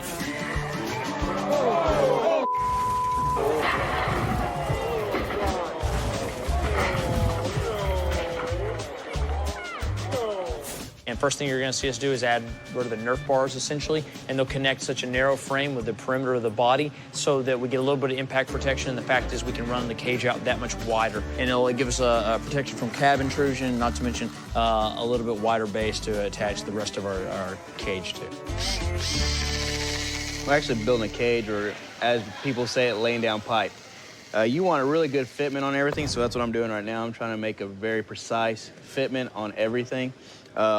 Typically, you use some kind of lube on this thing. I like to use nothing, I like it kind of dry. It gets a really nice cut. Now remember, when you're doing these kind of cuts, you usually want to just do just the tip. That's all you need.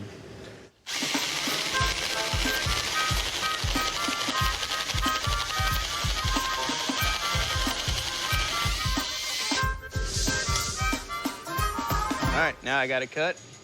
Now see if she fits. So this is really my first official roll cage ever. And I gotta say, kudos to all these people that build these things, because there's a lot of excessive work on this part, a lot of math, a lot of measuring. It's a pain in the ass, honestly. I'm gonna need a hand. So I finished building the halo, which goes up on top of the roof, and I pretty much got it all fit where it needs to go. Now it's time to start tacking. And I'm trying to hurry up and go as far as possible because I know Aaron's gonna want to change something. So that's where I'm at right now. Gonna get this in, probably get an extra hand, help me out. Let's pick it up. Hold on, I'm trying to balance. Okay. Wait, bud. How's it fit? Come on. It doesn't fit? Come on. Fit a minute ago. What happened? Yeah, what did happen? Right here. It's hitting right here. It's hitting right here, right in this area. It's just messed up like through here. I hate you, Mike. I really do. Coming up on Fast and Loud, Casey's work becomes hazardous to his health. That hurt. And Richard runs up against a buyer who knows his stuff. Learn to drive in one of these things. What future head of state served as a mechanic and driver during World War II? Was it A, John F. Kennedy, B, Queen Elizabeth II, C, Charles de Gaulle, Or D, Boris Yeltsin? What future head of state served as a mechanic and driver during World War II? The answer is B. Queen Elizabeth II served with the Auxiliary Territorial Service when she was just 18.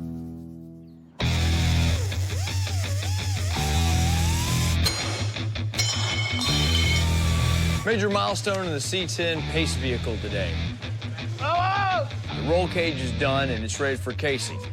I think everybody's pretty stoked on that. Good donut, good donut. This is not gonna be fun right here.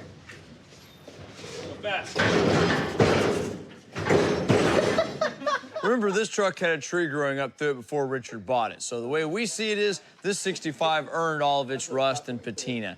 And if we painted it, well, it'd be like everyone else's truck. So we're gonna clean it up real nice, and then we're gonna shoot some clear on it.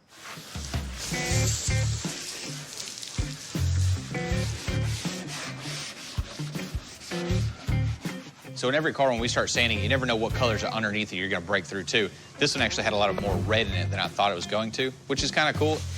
But the top of the hood's just completely rusted. There's actually some holes that have rusted all the way through. That hurt. You ever cut yourself and you feel it cut?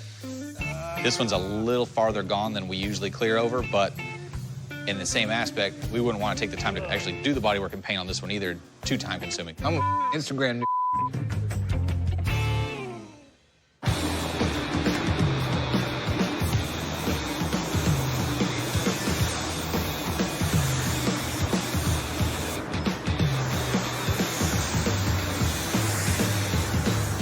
So when doing the cab and chassis on this truck, Aaron actually built the cage to the body. Everything connects and welded together so the cab won't come off the chassis anymore. Kind of an interesting aspect of that, I've got to paint the chassis first because the chassis was sandblasted. So when I paint the chassis, got to tape up the cab, and then whenever I clear the cab, got to tape up the chassis. So it's a little more work, but I'm willing to take the challenge and move on down the line with it.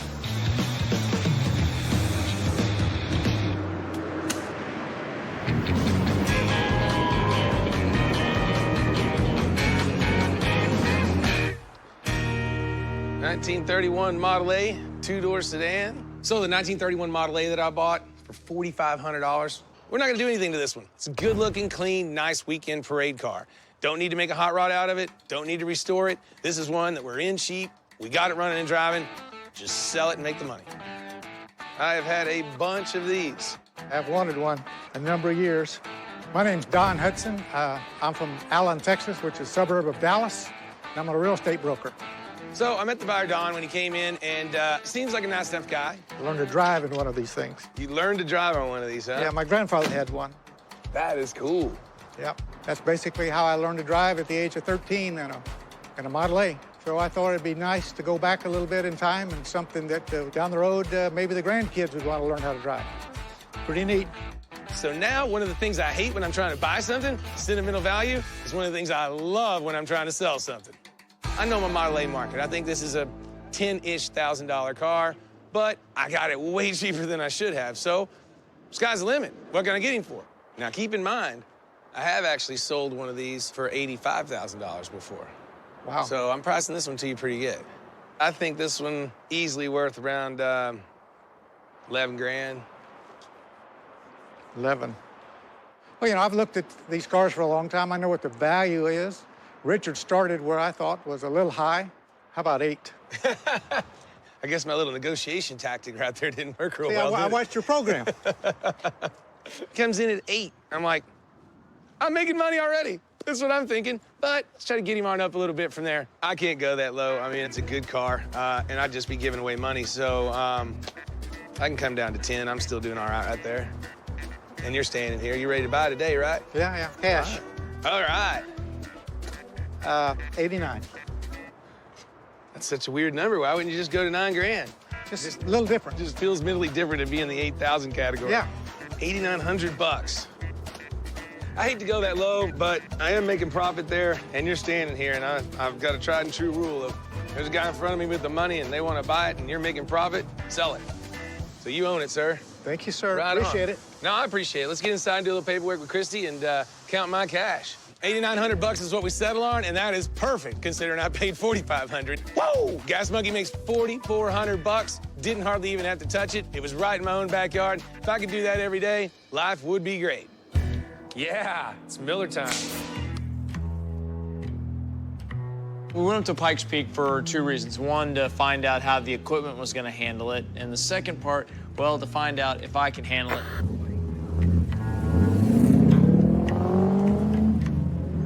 They said, I handle myself well, handle the car well, but I've got a couple things I have to overcome, the air stacking in the engine bay being one. We were overheating.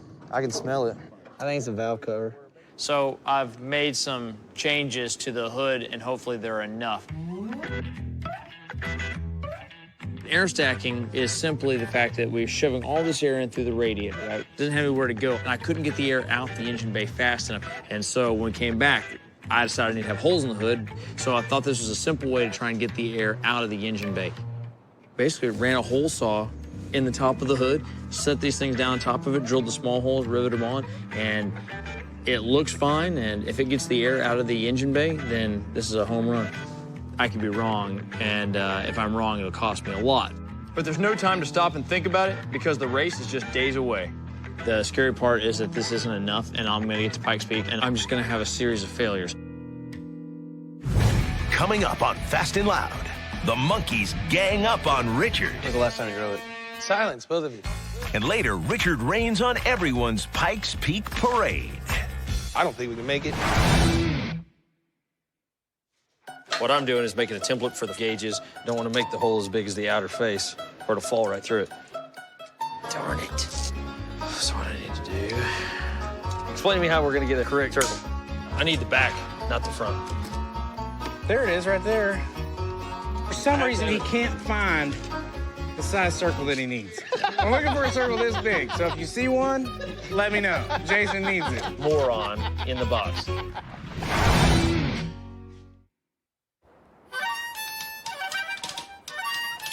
In less than 2 weeks, I'll be racing up Pikes Peak in my Falcon, and Richard will be driving the pace truck, if we can get it built in time.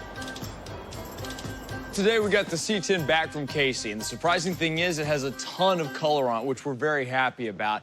But now the real work begins. We actually have to assemble this beast. All right, we pull all the crap off so we know where it goes. First thing, we gotta get that motor put in. So as soon as we get the motor in here, Casey, if you'll go ahead and get the radiator in here and start lining up hoses, let's go get hoses, because the radiator will stay with no core support, nothing else. If the motor and hoses are in here, the radiator will hang out. We're not buying a new one. We're gonna take one out of our 52 Fastback. It's a 572, and it's way too big for the Fastback, but it's got plenty of power to haul our C10 up Pikes Peak. You know, as long as Richard's okay with it. All right, I don't know. I looked through my window there, and I'm starting to get nervous. Are we really just going to tear my car apart? Absolutely. But then I won't be able to drive this until we have a chance to build this. You're not driving it now. When's the last time you drove it? Silence, both of you. You've expressed no interest in having the 572 in here. Taking this motor, taking the carburetor off of it, and making this a fuel-injected 572 is, by all means, the most radical answer. I don't know why it's freaking me out. It's like it's a whole car, and now we're just going to tear it apart. We're going to put something in front of your window so you don't watch us do this stuff. I was just going to take a picture of the shop. Put a TV in front of it on replay of us working. It would look like y'all if you did the vinyl. Nothing ever moves. All right, get after it. I don't want to watch it anymore. It's freaking me out.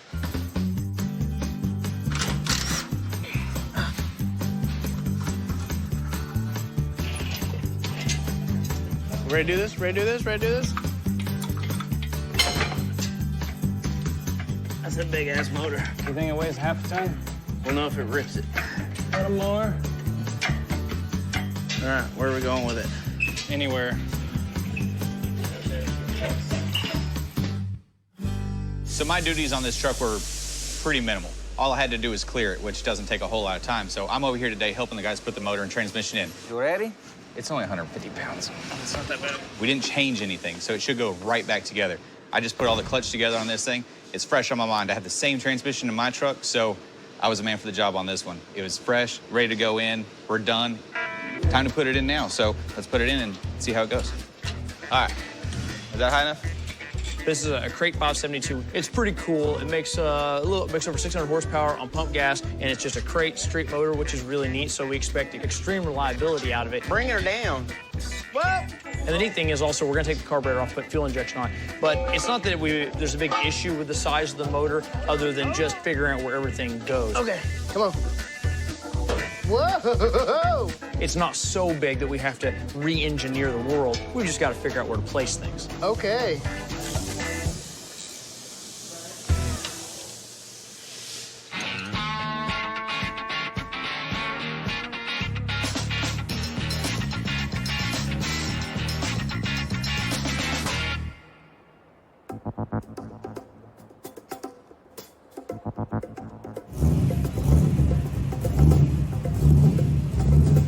Well, today is the day. We've got to get the Falcon up to Colorado so we can get ready for Pikes Peak. I've been cleared to race, but the other drivers and myself, we still have to do qualifying runs to find out where we'll be seated on race day. And all it really boils down to is what our qualifying time is.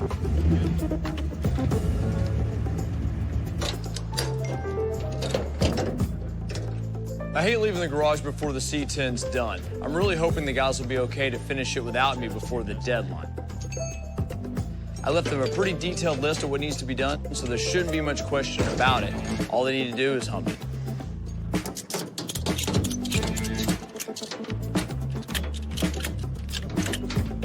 Wow! Ready to go racing? Yeah.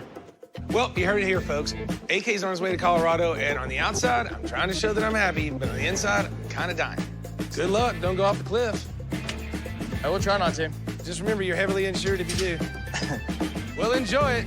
We'll try. If I don't get the C10 done in less than a week, I'm going to lose a lot more than just my chances of selling it. My credibility's on the line here.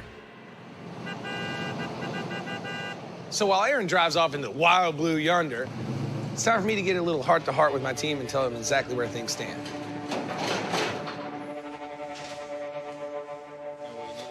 Pull out that plug and pull the rod out, too. All right, guys. It's not how we doing, it's how far behind are we. By my count, we're a few weeks. This thing has to leave in a couple of days.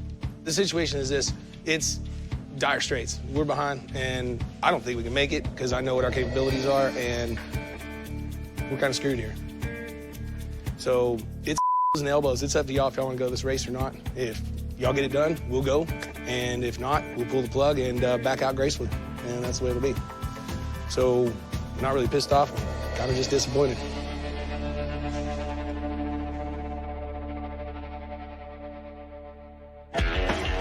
Next week on Fast and Loud, the crew races to finish their pace car in time for the Pikes Peak Hill climb. How's that? But round-the-clock work leaves the monkeys running on fumes. I'd love for some sleep right now. Meanwhile, Richard visits the old Gas Monkey garage, I rented this place back out. where the revelation of new competition catches him by surprise. Guys, you know. I know him. I'm pretty good, okay? Who is it? The race to Colorado becomes an epic battle of man and machine versus the mountain. Win or lose, Pikes Peak has never seen a finish like this. স্টাফিংটা কিভাবে করেছেন? Stuffing এর main ingredient হিসেবে আমি chicken কিমা, তারপর sausage, কোয়েলের ডিম ইত্যাদি use করেছি। রাইস, চিকেন সব কিছু মিশিয়ে খেয়ে একাকার অনেকবার খাচ্ছি আমি। খুব ভালো করেছেন। Thank you so much. আপনি ফাইট ব্যাক করেছেন। Thank you.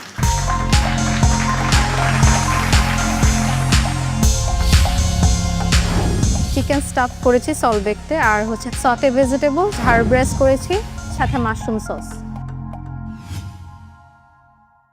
হ্যালো দিবা। Hello ma'am. আজকের সল্ট বেকিং চ্যালেঞ্জ কেমন লাগতো? আমার কাছে অনেক এক্সাইটিং লেগেছে, কারণ হচ্ছে যে আমি কখনোই আগে চিকেনকে ডিবোন করিনি, তো করার সময় একটু টাফ মনে হচ্ছিল, বাট এর আগে আমি যে চ্যালেঞ্জগুলো দেখেছিলাম ওইটা থেকে দেখে আমার কাছে মনে হয়েছিল আমি শিখে ফেলেছি, তো করতে করতে আমারটা অনেক বেশ সুন্দর করে হয়ে গিয়েছিল। স্টাফিংটা কিভাবে করেছেন?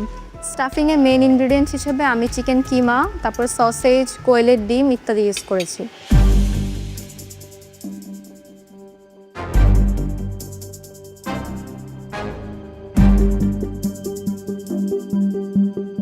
আজকে আপনার all 4 dishes, it's good. চিকেনের স্টাফিংটা মজা হয়েছে। I thought it's creative. আপনি কিমা and sausage দিয়ে যেভাবে করে স্টাফিংটা করেছেন। The baked chicken, I felt it's slightly a little overcooked. Maybe আপনার resting timeটা বেশি ছিল or the oven time. But other than that, rice ta moja, vegetables just saute kora, normal. I wish apni vegetables e ekটু different variation anten. Sauce ta moja, overall it was a good try. Apnar food ajke shudhu moja hole cholbe na. Your food has to be everyone else's. Because apni last episode bottom e chhilen. In order to save yourself today, others have to be lower than you. Tiba ji ma'am আজকের salt baking চ্যালেঞ্জের chicken স্টাফিংয়ের খুব মজা লাগছে আর সাথে একদম perfect একটা herb rice আমার কাছে লেগেছে খুব ভালো সেই সাথে আপনি যে ডিপিং সসটা করেছেন পারফেক্টলি চিকেনের সাথে যাচ্ছে এবং এই সসটা দিয়ে আমি সল্টেড ভেজিটেবল দেন রাইস চিকেন সব কিছু মিশিয়ে খেয়ে একাকার অনেকবার খাচ্ছি আমি খুব ভালো করেছেন থ্যাংক ইউ সো মাচ আপনি ফাইট ব্যাক করেছেন থ্যাংক ইউ দিবা আজকের যে সল্ট বেক চিকেনটা ছিল আমার কাছে খুব ভালো লেগেছে স্পেশালি যে স্টাফিংটা ভিতরে ছিল সেটা দারুণ হয়েছে খেতে সাথে সল্টেড ভেজিটেবল রাইস সব কিছু মিলিয়ে আমার খুব ভালো লেগেছে thank you so much ma'am good job thank you costing সুন্দর করে করা সবগুলো একসাথে দিয়ে লাস্টে প্ল্যাটারের প্রাইসটা দিয়ে দিয়েছেন perfect thank you thank you দিবা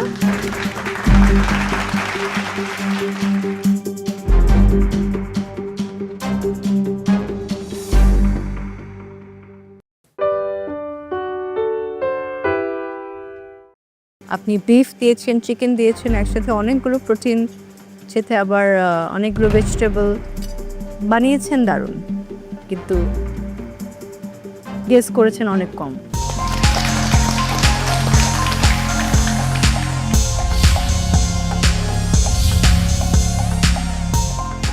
শেফ আমি হচ্ছে nachos with barbecue flavoured white sauce আর হচ্ছে একটা মিক্সড চিকেন অ্যান্ড ভেজিটেবল করেছি ওটার সাথে এই যে হোয়াইট সসটা ওটাই দিয়েছি বাট ওখানে আবার বারবিকিউর ফ্লেভারটা একটু কম দিয়েছি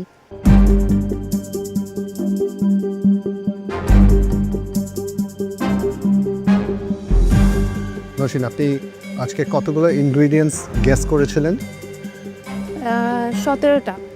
17টা ইনগ্রিডিয়েন্টস দিয়ে আপনি রেসিপিটা বানিয়েছেন হ্যাঁ শুধু জুকিনি লিখেছিলাম ওটা ছিল না সো এটা দিন বিফও ছিল না জি বিফটাও ছিল না না মানে আমি লিস্ট মানে অ্যাড করেছি কি সেটা অ্যাড করেছি হ্যাঁ মানে অ্যাড করিনি জুকিনিটা জাস্ট অ্যাড করিনি বাকি সব নসীন আজকে আমাদের টোটাল ইনগ্রিডিয়েন্টস ছিল 26টা 26 যেটার মধ্যে আপনি গেস করেছেন 17টা অ্যান্ড 17টার মধ্যে আপনার 9টা কারেক্ট হয়েছে সো ওভারঅল আমি যদি বলি আপনি আজকে রেসিপি কমপ্লিটলি ডিফারেন্ট একটা বানিয়েছেন নাচোস বানিয়েছেন I C the similarities between পিটা ব্রেড অ্যান্ড নাচোস সো ওই জায়গাতে আল গিভ ইউ দ্য ক্রেডিট যে আপনি ক্রিসপি টেক্সচার দেখে হয়তো বা নাচোস মনে করেছেন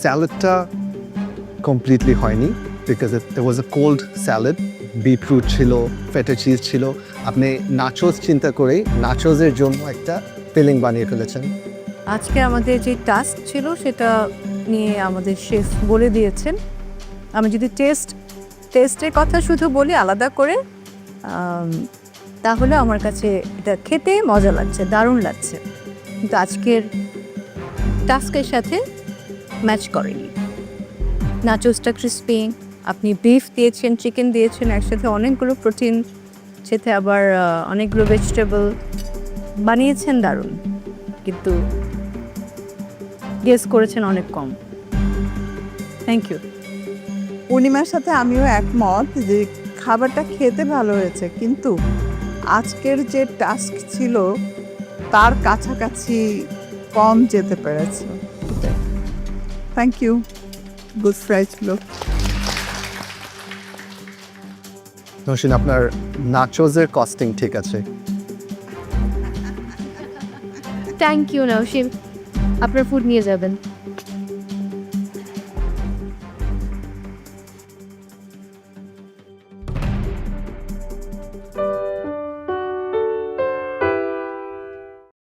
আমরা যে সালাদটা ট্রাই করেছি সেই সালাদের সাথেই কিছুটা মিল আছে অ্যান্ড টেক্সচার ওয়াইজ আমি বলবো আপনি অ্যাগেন সবচেয়ে ক্লোজেস্ট গিয়েছেন বাবা গানুষের রেপ্রেজেন্ট আপনি একটা সস বানিয়েছেন যেটা the texture of it is very similar to baba ganoush overall I think আজকে it was a very good try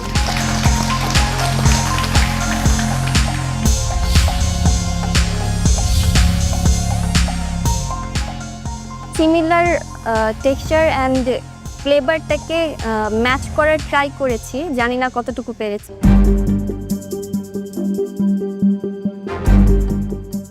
food taste করবার সময় কি ভেবেছিলেন, কি কি আছে?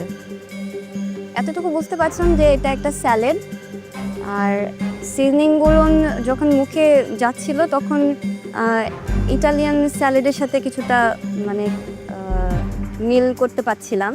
আমি যখন ব্রেডটা খাই তখন ক্রিস্পি লেগেছে অ্যান্ড অয়েলে ভাজা মনে হয়েছে, কারণ ক্রিস্পি একটা টেক্সচার ছিল। দ্যাটস আমি ভেবেছি যে এটা মেবি নাচোসের ব্রেড হবে, দেন আমি ওইভাবে ক্রিয়েট করি। আপনি আজকে 20টা ইনগ্রিডিয়েন্টস গেস করেছিলেন, out of 20 you got 14 right, 14টা আপনার ঠিক হয়েছে। স্যালাডে কি ড্রেসিং দিয়েছেন? Olive oil, thyme, salt, pepper, tabasco sauce and sugar. প্রেজেন্টেশনটা অনেকটাই কাছাকাছি গেছে, এটা আমার ভালো লেগেছে।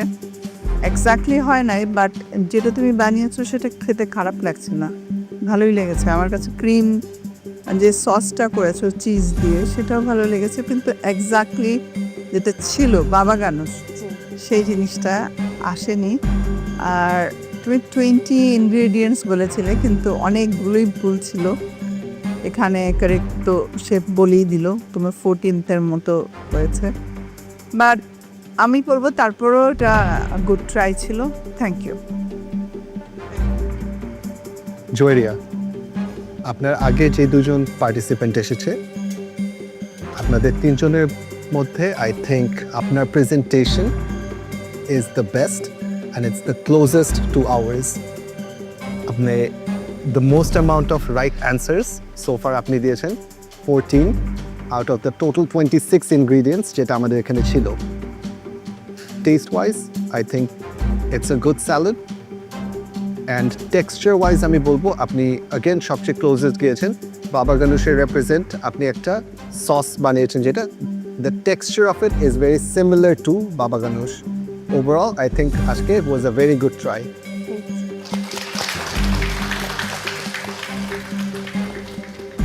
আমরা যে সালাদটা ট্রাই করেছি সেই সালাদের সাথেই কিছুটা মিল আছে, সেখান থেকে আপনি অনেকটা এগিয়ে আছেন। অনেক সুন্দর ট্রাই করেছেন, থ্যাংক ইউ। আপনার দুটো পোর্শন টোটাল হয়েছে, একটা সার্ভ করেছে, সেটাই তো টোটাল উপরে টোটাল আপনি হ্যাঁ 526 টাকা সেল করছেন। ঠিক আছে, thank you. Thank you জয়েরিয়া।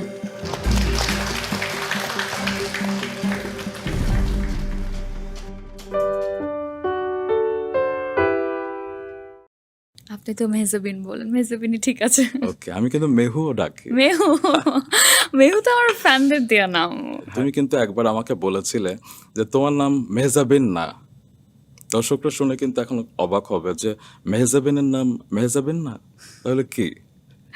Well like সবাই তো মেহজাবিন বলে, তো এটার উচ্চারণটা আসলে একদমই অন্যরকম। ইটস মেহজাবি। মেহজাবি? হ্যাঁ, এন বা ন, আচ্ছা, এটা কিন্তু সাইলেন্ট। তো সামহাও আসলে এটা আমি বুঝাতে পারি নাই, অনেকে বলতে পারে নাই। তো পরে আমার মনে হলো এটা নিয়ে আসলে এত টানাটানি, এত বারবার বোঝানোর কিছু নেই। যেটা সবাই ভালোবেসে ডাকছে সেটাই থাকুক। আর তাছাড়া আমার ফ্যামিলি আমাকে জেনিফার ডাকে। জেনিফার? এবং সেখান থেকে কি জেনি, মানে সবাই অনেকে তোমাকে জেনিও ডাকে? আমার ফ্যামিলি আমাকে একেবারেই জেনিফার ডাকে, আমার রিলেটিভসরা জেনিফার ডাকে, কেউ মেহজাবিন আসলে ডাকে না। আর সেই জায়গা থেকে এখন আমার যারা আশেপাশে আমার বন্ধুরা আছে ওখানে অনেকেই আমাকে আসলে জেনি ডাকে, ওটাকে আরও শর্ট করে ফেলেছে। আচ্ছা, তো জেনি, মেহজাবি, আজকে আমরা কোন নামে ডাকবো তোমাকে? আপনি তো মেহজাবিন বলেন, মেহজাবিনই ঠিক আছে। ওকে, আমি কিন্তু মেহুও ডাকি। মেহু, মেহু তো আমার ফ্যানদের দেয়া নাম। হ্যাঁ, হ্যাঁ, হ্যাঁ, প্রায়ই বলে I যে love মেহু। it. আচ্ছা, ফ্যানদের কথা যেহেতু এলো, তোমার বিপুল ফ্যান রয়েছে এবং তারা কিন্তু রিসেন্টলি একটা বিষয়ে অনেক সংগ্রামীর ভূমিকা অবতীর্ণ হয়েছে। কারণ আমি শুরুতে যেটি বলছিলাম দর্শকদের যে আমাদের আরেক প্রিয় অভিনেত্রী তানজিন তিশা, তিনি একটি ইন্টারভিউতে বলেছেন যে তার কোনো অ্যাওয়ার্ড বোধহয় আরেকজন সিনিয়র অ্যাক্ট্রেস বাগিয়ে নিয়েছে এবং 2টি অ্যাওয়ার্ড। তো রিসেন্টলি সেখানে অনেকেই তোমার নাম যুক্ত করেছে, তোমার ছবি সহ যুক্ত করেছে। অনেকে ধারণা করছে সেই মানুষটি তুমি। আসলে কি তাই? আপনার কি মনে হয়? আমারটা আমি পরে বলছি। তোমারটা আগে বলো। Actually, it is unfortunate because এরকমটা যদি আমার কলিগের সাথে হয়ে থাকে, এরকমটা আমার সাথেও হতে পারে। সো আমার কাছে অলওয়েজ মনে হয় যখনই আমরা কোনো পাবলিক স্টেটমেন্ট দেই কিংবা কোনো একটা সত্যকে তুলে ধরি অডিয়েন্সের সামনে, তখন পুরোপুরিটাই বলাটা বেটার আর কি। উচিত। তা না হলে এই যে ধরেন আমার কলিগদের সাথে আমার যেরকম রিলেশনশিপ, আমাদেরটা আমাদের আগের মতোই থাকবে, কিন্তু ফ্যানদের মধ্যে এক ধরনের প্রবলেম শুরু হয়ে যায়। ও ওকে ব্লেম করে, ও ওকে ব্লেম করে। সো আমার মনে হয় ইটস বেটার দ্যাট যদি আসলে অন্যায় হয়ে থাকে তাহলে পুরো ব্যাপারটা একেবারে ক্লিয়ার করে ফেললে বেটার, যে কে করেছে, কেন করেছে, কোন অ্যাওয়ার্ড ফাংশনে আসলে এরকম, এটাকে তো দুর্নীতিই বলা হয়, অবশ্যই। তাই না? সো সেটা যদি হয়ে থাকে তাহলে আমরাও মানে অন্যরাও যদি জানতে পারে যে কোথায় এই ধরনের জিনিসগুলো হচ্ছে, তাহলে ওই অ্যাওয়ার্ড ফাংশনগুলো ধরেন আমরাও বা অন্যরাও আসলে অ্যাভয়েড করে যাবে। সো আমার মনে হয় it's always better to like say 100%, আর না হলে দরকার নেই। আমি যেটা দেখেছি অনেকে তোমার নাম মেনশন করেছে এই কারণে, কারণ তুমি রিসেন্টলি মেরিল প্রথম আলো অ্যাওয়ার্ড পেয়েছো 2টি। আমি 2019-এও পেয়েছি, এখনো পেয়েছি। হ্যাঁ, সো এবং সেই তোমার 2টি অ্যাওয়ার্ডের যেই ক্যাটাগরি ছিল, আমি দেখেছি সেখানে তানজিন তিশার নমিনেশনও ছিল না। হ্যাঁ, তাহলে তো তানজিন তিশার পাওয়ার কোনো সম্ভাবনা নেই। তার মানে সে হয়তো তোমাকে মিন করেনি, অন্য কাউকে মিন করেছে। দেখেন, ডেফিনেটলি এখানে আমাকে মিন না করাটাই স্বাভাবিক, যেহেতু আসলে তিশার নমিনেশন ছিল না। বাট এখন একটা স্টেটমেন্টকে আসলে যেভাবে ঘুরিয়ে পেঁচিয়ে আসলে প্রেজেন্ট করা হয় ডিফারেন্ট নিউজ পোর্টালস, স্পেশালি অনলাইনগুলোতে, তখন আসলে যেই ফ্যানরা আসলে ওইভাবে স্টাডি করে না কিংবা পিছনের গল্পগুলো জানে না, একদম। কে কোন অ্যাওয়ার্ডে নমিনেশন পেয়েছে, কে কোথায় পায় নাই, তারা আসলে একদম প্রাথমিকভাবে যার 2টা অ্যাওয়ার্ড তার নামটাই মাথায় একদম। আসাটা খুবই স্বাভাবিক। ফরগেট অ্যাওয়ার্ড, তিশার সাথে আমি যতদূর দেখেছি তোমাদের খুব একটা ভালো সম্পর্ক, তোমরা দেশের বাইরেও ঘুরেছো এবং তোমার বিয়ের সবগুলো অনুষ্ঠানে কিন্তু তিশা খুব সুন্দরভাবে এসেছিল। তো আমার মনে হয় যে তোমাকে শুধু ব্লেম দেওয়াটা বোধহয় অনেকের ঠিক হয়নি। আমার মনে হয় this is the lack of study by fans. Fan বলা যায় না, অন্ধ দর্শক বলা যায় আর কি। কলকাতা থেকে তোমার অনেক অফার এসেছে এবং কলকাতায় কিন্তু তোমার প্রচুর ভক্ত। আমি সেদিন দেখছিলাম যে কোয়েল মল্লিকের বাবা মা তোমার উচ্ছ্বসিত প্রশংসা করেছে এবং তোমার এহেন কোনো নাটক নেই যে তারা দেখেনি এবং তারা বলেছে কোয়েল মল্লিককে দেখাবে তোমার নাটকগুলো। এবং আমি জানি যে সেখানকার একজন সুপারস্টার তার ছবিতে তোমাকে অফার দিয়েছিল এবং গত বছর বহুরূপী বলে একটা সিনেমা সুপার ডুপার হিট হয়েছে, সেই ডিরেক্টররা তোমাকে অফার দিয়েছিল, কিন্তু তুমি করোনি কেন?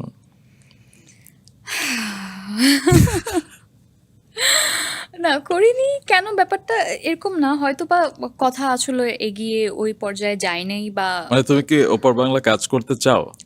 ওয়াই নট, মানে এখানে এপার বাংলা ওপার বাংলা করে আসলে আমরা যেই সেপারেশনটা ক্রিয়েট করছি, আমার মনে হয় সেটা একেবারেই দরকার নাই। বাংলা মানে বাংলা এবং আমরা সবাই বাঙালি, অবশ্যই। এবং সেই জায়গা থেকে যেহেতু ওদের দেশের ভাষাটা আমাদের ভাষাটা একই, কাছাকাছি। হ্যাঁ কাছাকাছি একই, তো ওরা যেহেতু আমাদের নাটক দেখে এত প্রশংসা করে, তাদের ফিল্ম আমরাও দেখি, ইন্ডাস্ট্রি যত বড় হবে ততই আসলে আমাদের জন্য বেটার। ওদের অডিয়েন্স যদি আমরা পাই, আমাদের অডিয়েন্স যদি ওরা পায়, তাহলে আরও বেটার সেলস হবে এবং which is good for the industry. And creativity আসলে যতটুকু শেয়ার করা যায় ওটা কিন্তু তত বাড়ে। নিজেদের মধ্যেই আসলে এটাকে সীমাবদ্ধ করে রাখা, একটা বাউন্ডারি সেট করলে আসলে তাহলে ক্রিয়েটিভিটি আসলে ছড়ায় না, বাড়বে না, আমরাও শিখতে পারবো না, অন্যরাও শিখতে পারবে না। কাজ এখন পর্যন্ত যত কাজেরই অফার এসছে, হয়তো বা আমার মনে হয় সব কিছু মানে অপরচুনিটি আসলেই যে গ্র্যাব করে ফেলতে হবে সেটাও না। এবং আই থিঙ্ক কিন্তু আমি তোমাকে পার্সোনাল ডিফারেন্ট হরাইজনে দেখতে চাই।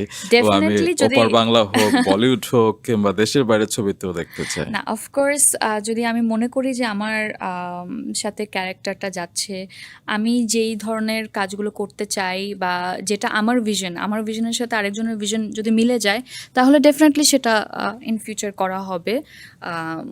Y not? আচ্ছা, তুমি কি বলিউডের একটি সিনেমা না করে রিগ্রেট করছো? যেগুলো কাজ করা হয়নি সেগুলো নিয়ে কথা বলার কোনো দরকার নেই। না, এটা তো অলরেডি পাবলিকলি চলে এসেছে। তুমি অফার পেয়েছিলে বিশাল ভারদ্বাজের সিনেমাতে, এই নিয়ে তুমি এখন কথা বলতে চাচ্ছ না? না, মানে আমার মনে হয় আসলে বিকজ আমাদের খুব গুণী একজন অ্যাক্ট্রেস এই ফিল্মটা করেছেন, বাঁধন আপু, and she did wonderful job. তো আমার মনে হয় এটা নিয়ে আসলে কথা বলার কিছুই নেই, বিকজ আমরা যেটা পাবলিশড ওয়েতে দেখেছি, we saw the best version, and এটার আগে পিছে কি গল্প আছে না আছে, it doesn't matter at all. What she has done is fantastic, and আমার মনে হয় this was the right decision. It was perfect for her, and আমি যে ডিসিশনটা নিয়েছি বা আরও যারা অফার পেয়েছে তারা যে ডিসিশন নেন, that was perfect for them. Of course.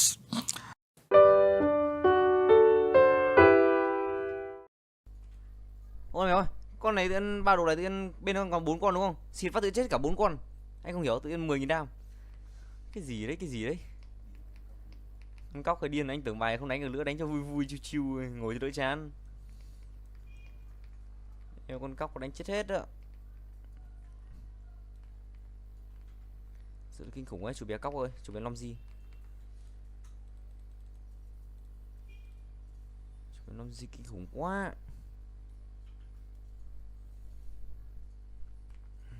Chủ bé Long Di khó khạc và kinh khủng khiếp. Lại rơi đất rồi, người bề tà. Shiba.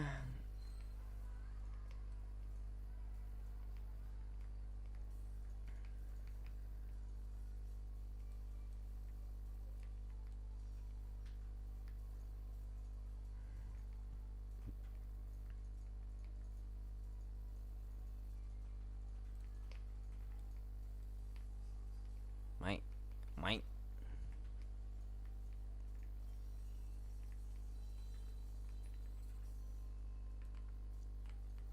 Mình thua. Em mà thua được.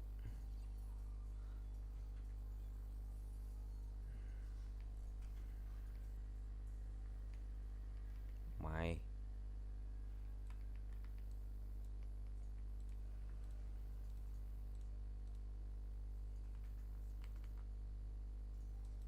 Tắt trong một vòng.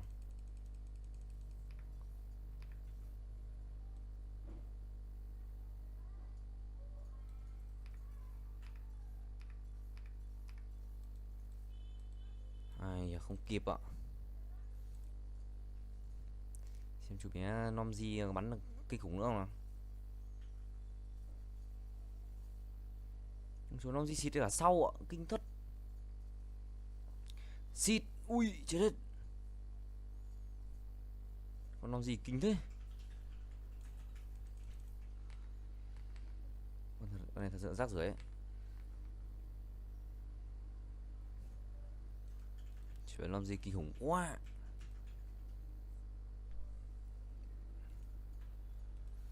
Em như bông hoa mặt trời sẽ lòng anh.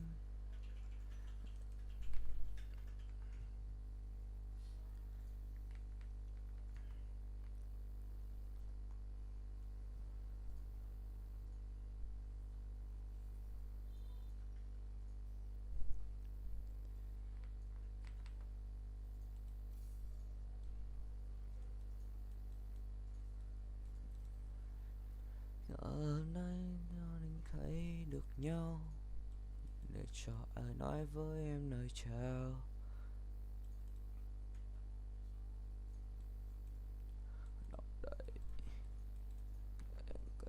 Sáng của sao lại. Yes sir. 24 con. Mày.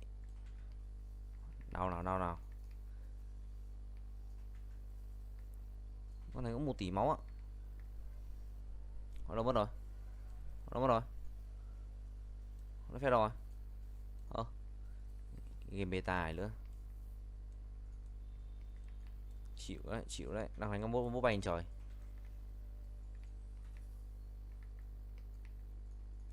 Bây giờ cuộc sống em ra sao? Let's go. Nó phe fake bay trên trời mất rồi.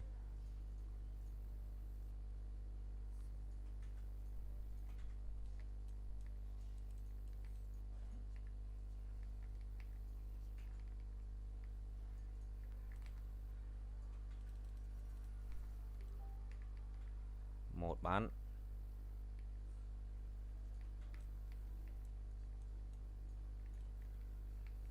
Đấy.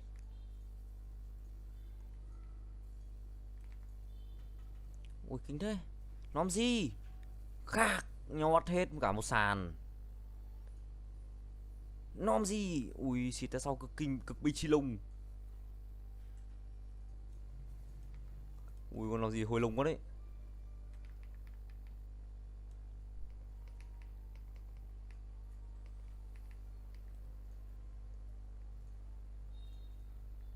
Cực bro build ấy, build nó còn này là cực bro build.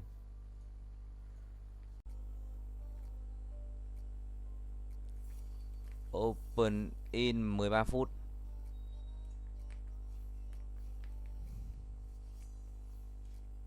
Nope.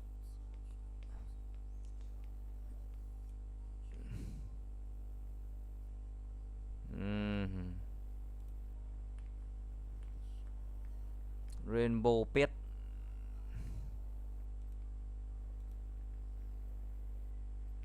Auto hatch. Give me Angel Hydra. Let's go.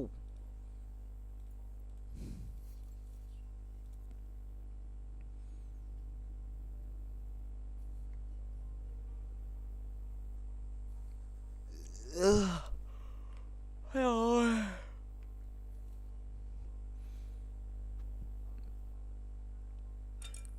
Asia largest economic.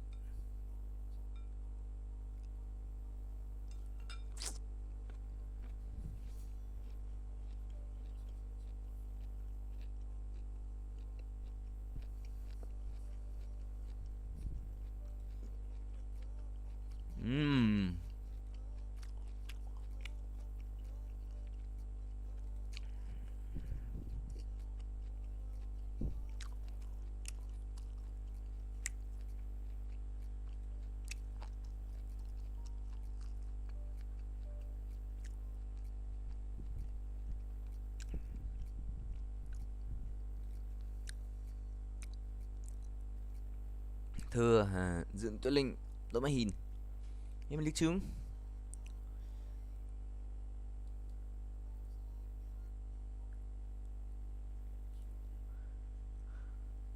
Lịch sử đổi tên.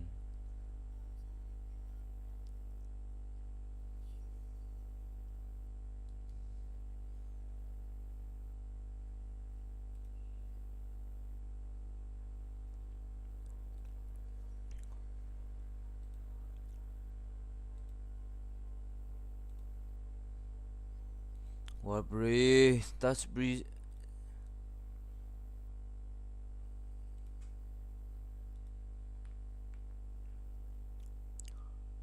Tốt dùng nó pick rồi mà.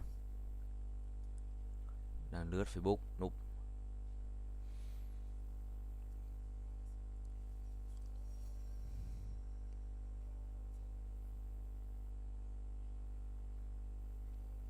Một hai ba con kia.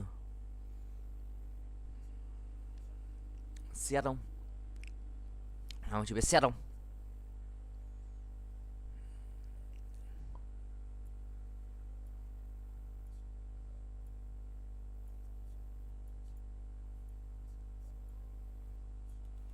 Chỉ biết xét đi.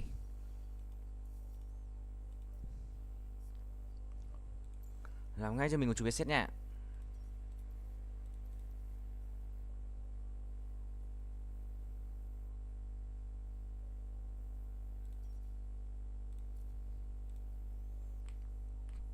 Chưa sẽ đấm trụ bong bong bong nha.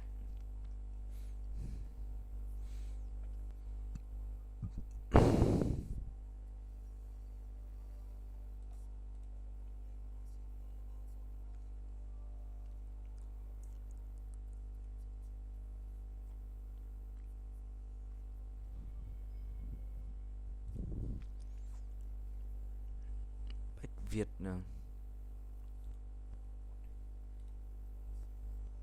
Sống tại Lục Lam ha.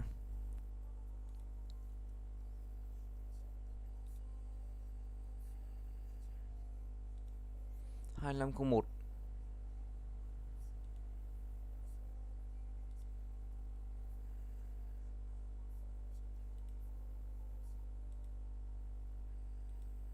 Ui.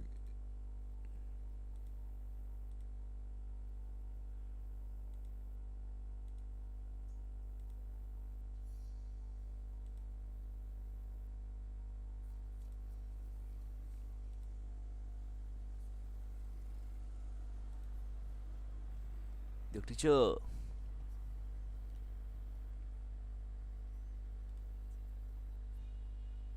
Còn một đi chỗ khác đi. What bri amount money?